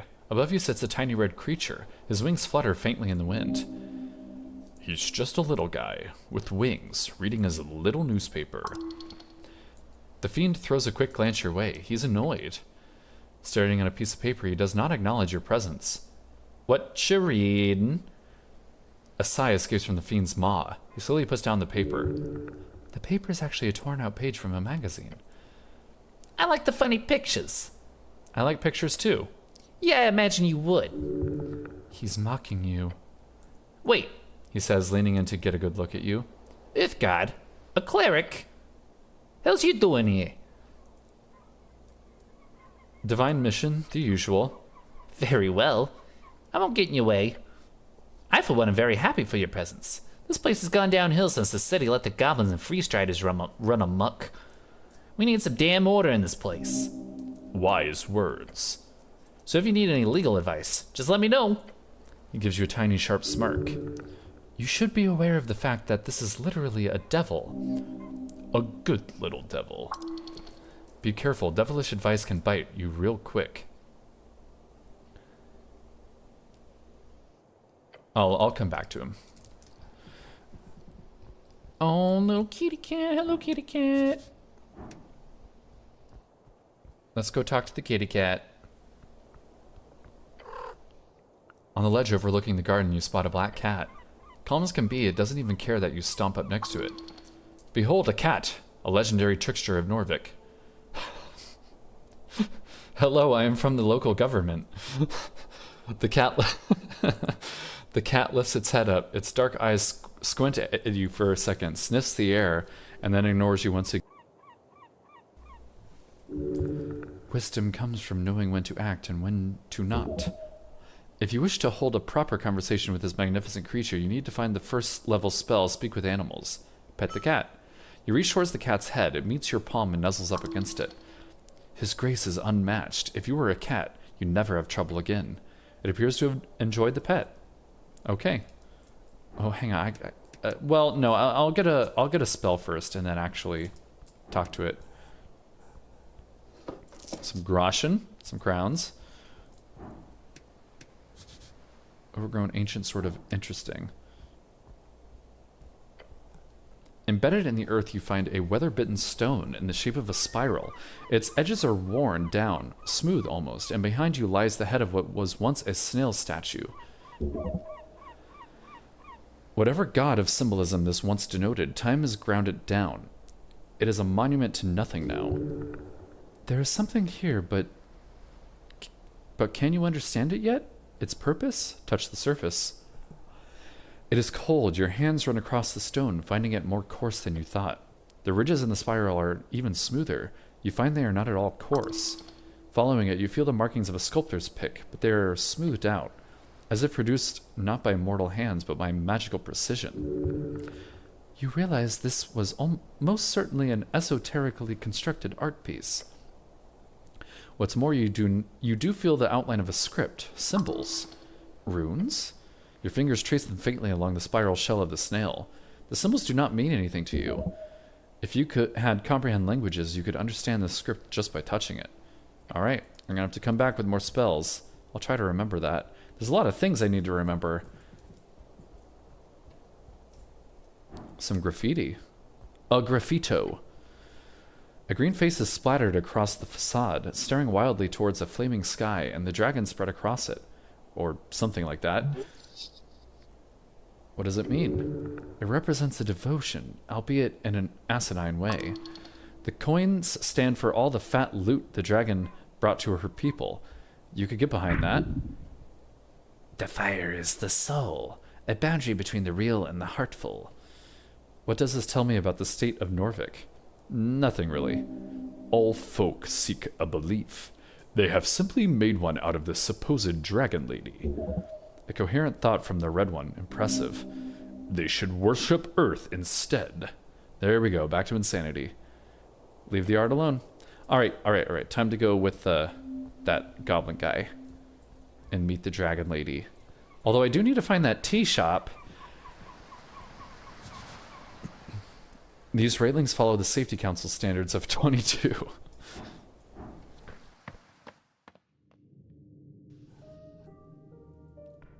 Goblin Garden.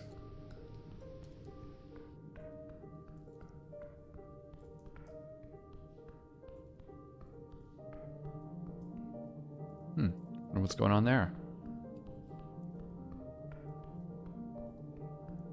Ooh. I will take that. Tending to the garden. Be back after lunch. Nessun.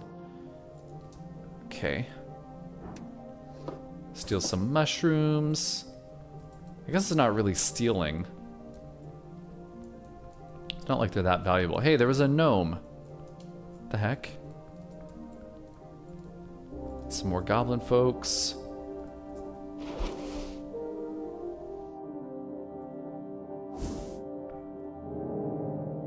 Oh.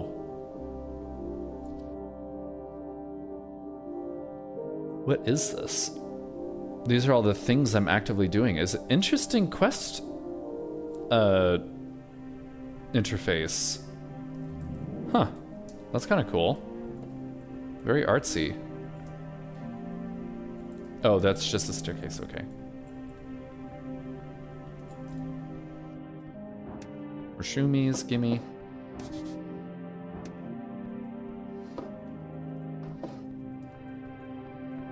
How do I get...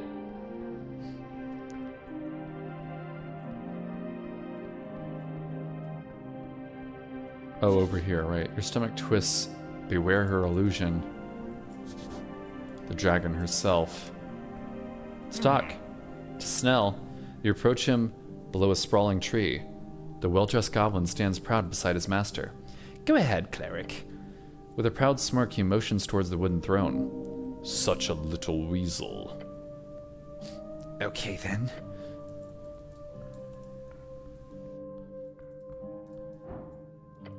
Oh. Viscon's Lich House must be located within these walls, just a bit further up. Oh yeah, okay. That's right. I was on the other side of this. Let me out. I want to leave. Wait, where? Oh, she's the dragon. Oh. Lady Sageleaf. Okay. What are these? Oh, it's a wisdom check. Something is very wrong. Her eyes are striking your soul. Hold on to that feeling or you will be consumed. She wields power you can only dream of, yet her actions betray her nature. Evil? Good? Is selfishness for one's own tribe the defining trait? Let's see if I can do the same with this guy. How did I open that? Huh. Okay. You approach the throne. The sprites flutter, their glow illuminating the trunk of this great tree, its roots reaching far below, its branches holding up the dirt ceiling above. On the throne sits a tiny goblin, her smirk as bright as it is threatening.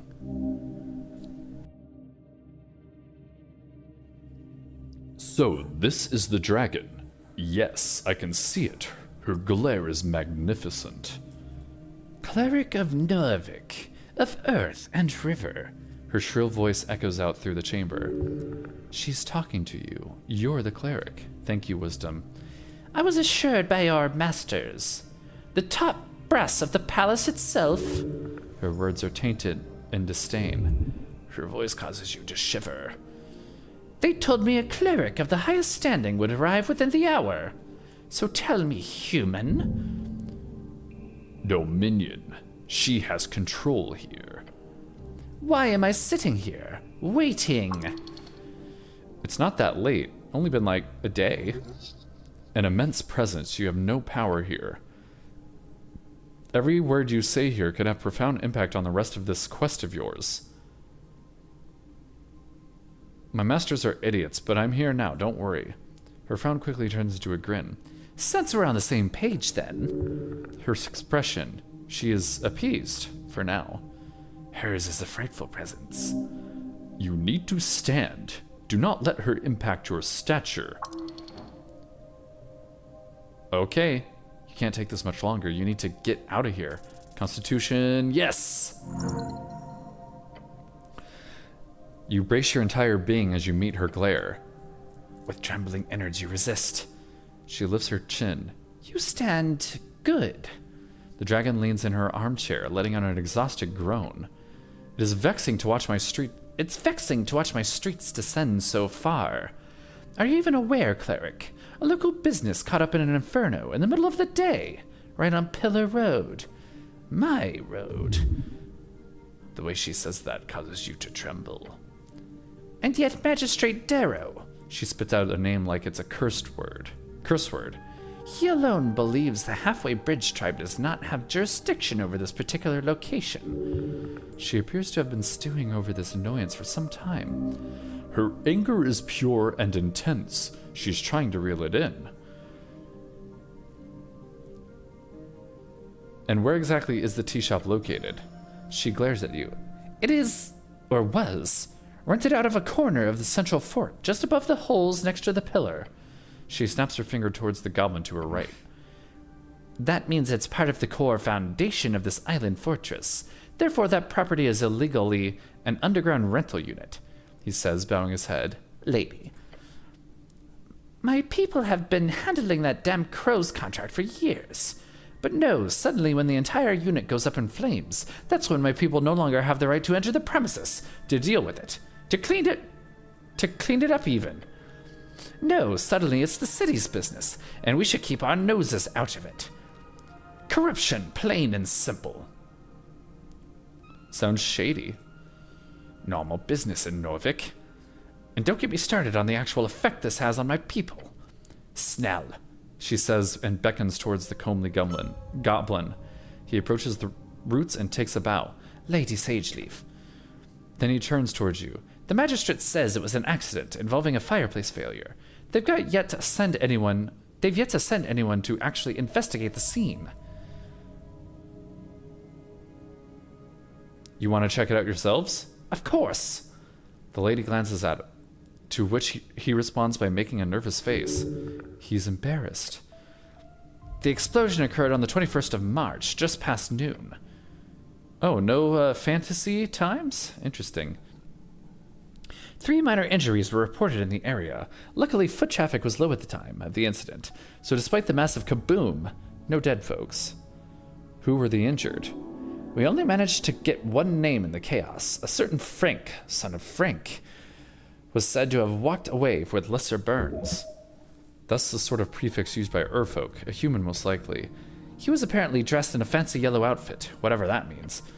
Beyond that, we have some conflicting accounts. One person said, quote, "He looks like one of them dungeoneers. You hear? A real adventuring man," end quote. Another said he was looking to get out of trouble, heading right down the stairs to Waterlane.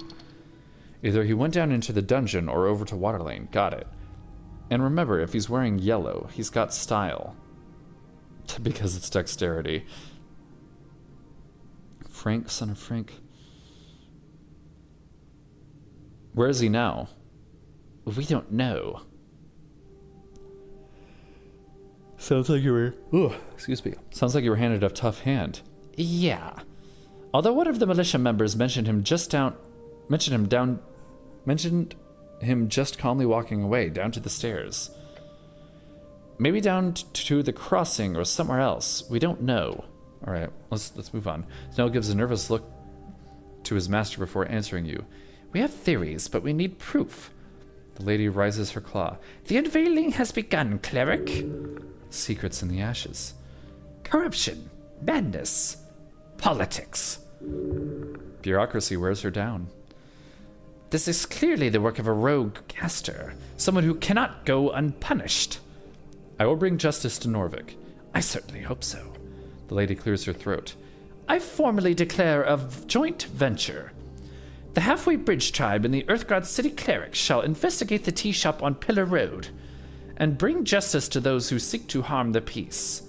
No creature, foul or fair, shall escape my rage. The words seep out from her maw, burning the air. Every goblin in the chamber looks upon her in awe. She is theirs to serve. The dragon has spoken. Nod solemnly. She grins. Snell, She says, waving towards him. Yes, Lady Sageleaf, He says, bowing his head. You are the handler of this case. You've worked on it since the explosion. You know more than anyone. You catch the goblin trying to stop a grin from spreading across his face. I want you to represent the tribe in this venture. His face lights up. A goblin and a cleric. Together you will have access to both upper and lower Tolstad. His expression is that of shock. He did not expect this. You do not disappoint me, Snell. It appears you've received a party member on your divine mission. Sad it had to be a damn goblin. Fucking racist strength, shut the fuck up.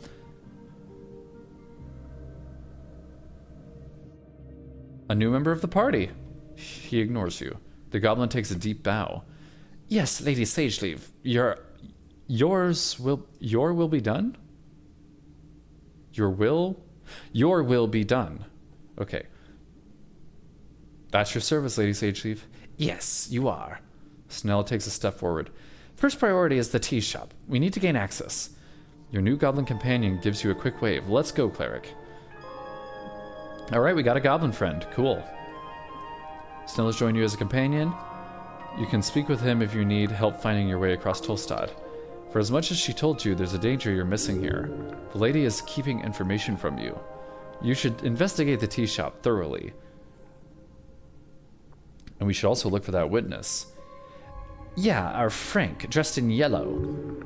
He winces. Either over on Waterlane or down in the city below.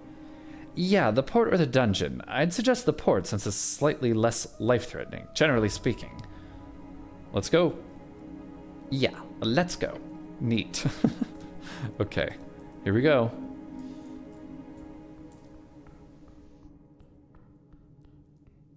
Alright, I'll play for just a little bit longer. Unfortunately, I've got... my migraine's kind of kicking in right now. It's getting kind of uncomfortable, but I can go a little bit longer. The sacred river fights against red rocks.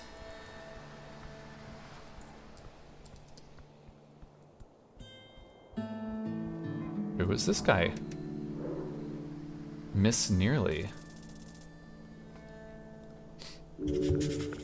Another goblin. This one is looking to escape. She works hard, but only in ways that improve her craft or passion.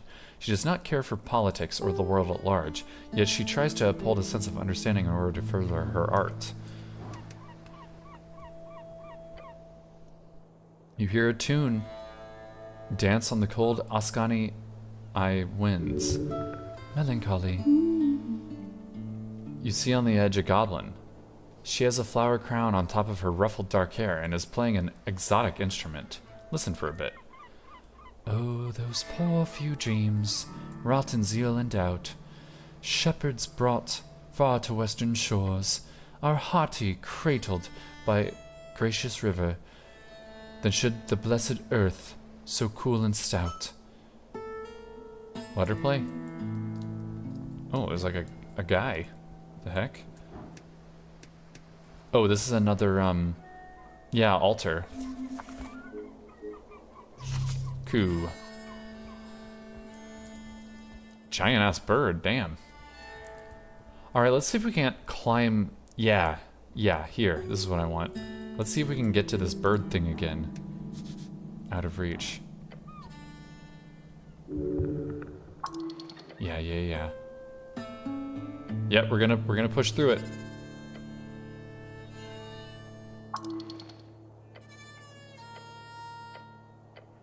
Reddit.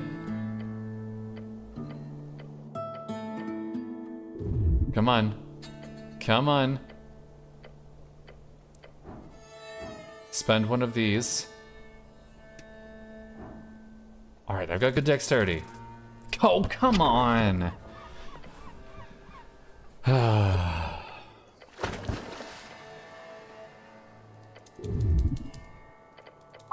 Alright, well, I'm not losing any health. I'm just wasting those shards.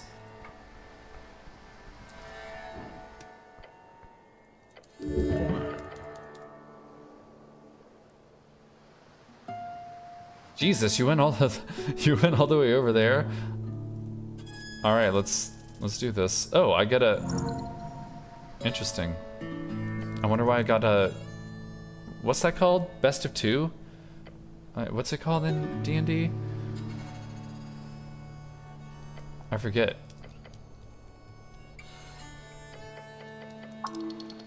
Please don't do that again, okay? Well, guess what? I'm going to. I want what's in that fucking bird's nest. Advantage. It's rolling with advantage. That's right. Wrong one again.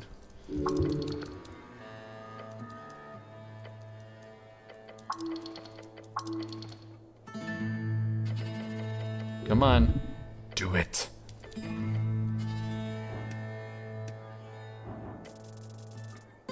Yes. Finally.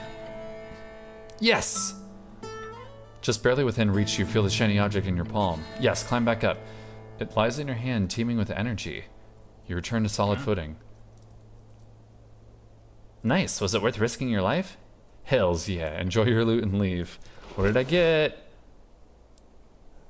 A weird stone that has been polished into a fist. It's grappling with a tentacle. Who made this and for what nefarious purpose? It kind of looks like something from Strange Antiquities. This will go here with my rat friends. Wait, where'd my other rat go? Huh. Well, it helps my skills. Can I look at my... Yeah, okay, not bad. Not bad. What is this? Where am I going? Oh, what the heck? That's interesting. This walkway does not follow the Safety Council standards of 22. Oh, no, don't slip. Okay, some crowns, neat. Hey, he was fine coming up here. You don't need to worry yourself about it. It says Viscon Lich House, but then the "and dentistry" is scratched out. Right. Ooh, they left a hammer. Can I have that hammer? Hell yeah. Replace that fucking thing.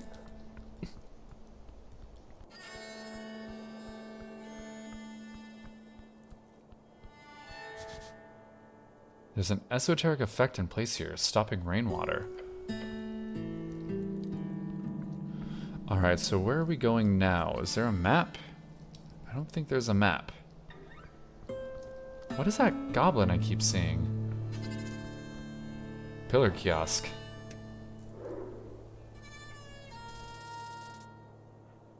Not bad. Kid's working his ass off getting that bread. He must be doing that optional weekend school. He'll go far in life with that attitude, but that fire under his ass must have been lit by something fierce. He's a jumpy fellow, a survivor, type of kid that's used to making it on his own. You relate to his fear. The kid does not want to end up like his old man, forgotten by time and space and the city. Alright, let's give him a chat. Hello there, sir. The kid behind the counter taps a pile of newspaper. You a postie? I read magazines. Great, we've got a bunch. You like fiction? Tales of Terrible Tombs? Or maybe the Weekly Homestead if you're looking for a new place. I like fiction. Same. There's a bunch of shit out, though. Hard to know what's decent. The kid looks distraught. Never mind. Welcome to the Pillar Kiosk. How can I help you today, sir? He looks around. Do you want to buy something? Oh, so one of the options at the very beginning is I could have had this, working at this kiosk be my backstory. I have some questions for you. Questions? About what? Mostly about the tea shop. Okay. He looks down on the road. Not too much traffic lately, so sure. Oh shit. I can buy some stuff. Shivers and Shrieks. These are expensive newspapers. Do you know a Frank of Son of Frank? No, not really. His eyes shot open for a split second. He's lying. Just look at his eyes move around like that. Yeah, I'll give him a crown. The kid stares at it. Really? 9 additional crowns. How much do I have? Oh no. Can I not see my inventory? Darn. Alright, I'll give him 9 additional ones. Then he gladly pockets the coins and gives you a nervous smile. DC 0.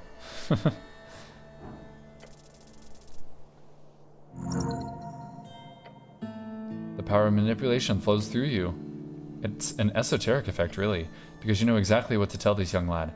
If there's anything else you remember, the city needs to know, kid. Glare at him. Okay, maybe... Oh, there was this one more thing. He's dragging this thing out, asshole. He enjoys the attention. I saw some dude with a big yellow backpack. That was earlier in the morning, but he stood out like a sore thumb. Plus he bought a Freestrider magazine. A Freestrider magazine? Yeah, one of those open up the port zines. Bunch of bullcrap. Kid thinks about it. The fellow wasn't Earthfolk. Fancy clothes, covered in dirt. My guess would be a Reedsian merchant. Felt like he was trying to hold a low profile.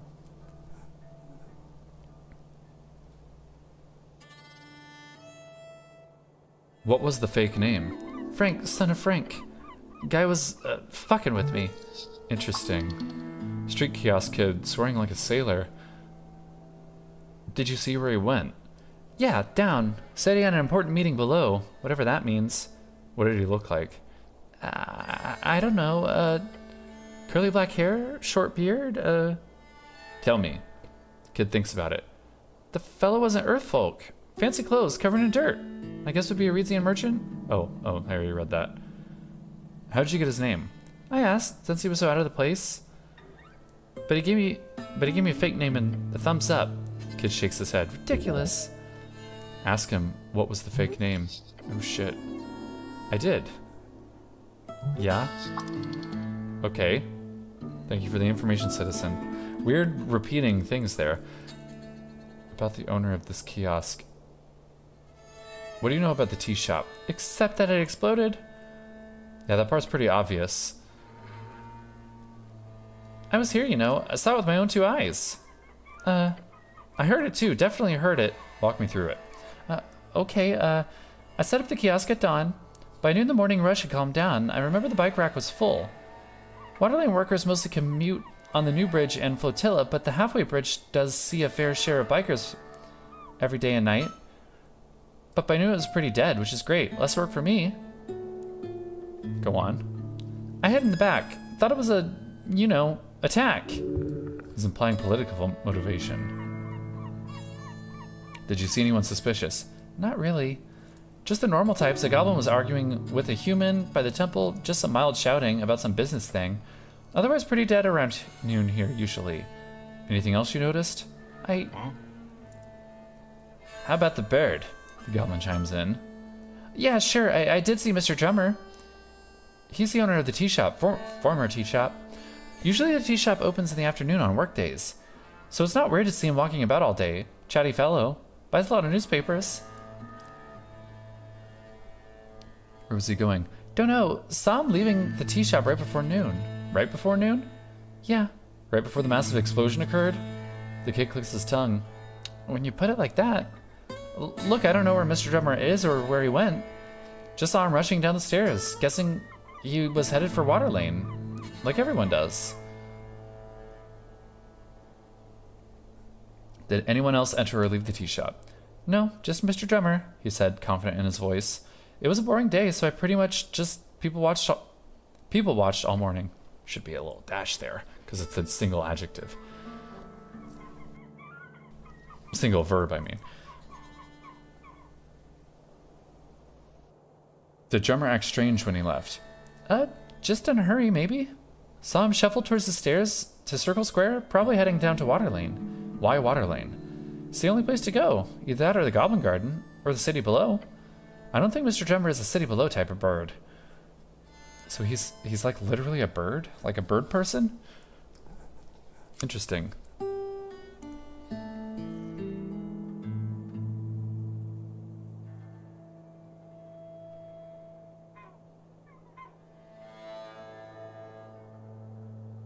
And no one else entered all morning. Not a soul. Usually not too many people here in the morning. Or forenoon, really. Forenoon, that's a good word. I like that. People should say that more often. Feel very Norvikian. Yeah? I saw it in an Asgalb newspaper once. They like using dwarfish words like that. Though my brother doesn't want me reading those copper papers. He's probably a fascist. Don't read that slop. Read city-approved articles only. If it teaches you fancy words like that, it's probably good to avoid it. Don't want to sound like a snob. Keep reading Asgard content, kid. Don't listen to your brother. He's probably a fascist. The kid nods along. Anyway, about the tea shop owner. Did you see him enter? Actually, no. I never saw him enter that morning, so I guess he must have slept there or entered before dawn. Are you sure you saw him? Absolutely, no doubt. He trails off, muttering to himself. He went downstairs to Pillar Crossing. That's all I saw. He's trying his best to remember. I've been going over it in my head. Pretty, shocking stuff. Okay, that's all. That's all I need. Hold on. Can I ask you a favor?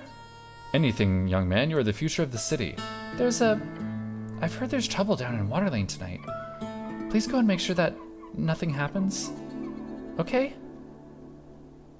I'll do it if I can. Please? Give him a quick nod, leave. Okay. Yeah, I think I'm gonna stop for now. I think I've gotten a decent feeling for the game. No, do not. You did not just...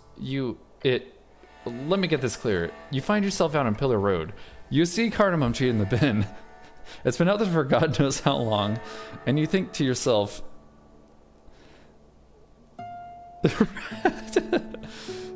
Calm down, it's not trash. Rationalize eating trash. Was it in the trash?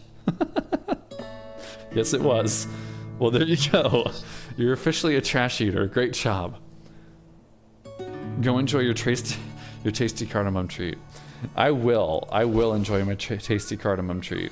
What does it do? 5 HP. Nice. Okay, can I save? Beautiful. Create a new save file. Alright, quit to menu. Alright, well, kind of a cool game. Oh, cool. This is like the characters you meet. I might pick it up again. This might just be a first look kind of thing. I'm waiting for the reason I didn't play Life. What's it called? High on Life 2 today is because I'm waiting for it to update. There's still issues with crashes. There's still issues with performance. There was an update today. I haven't had a chance to test it because I decided to switch to this before that update released. So I might check it out on the weekend. Anyway, outro time. Music. All right.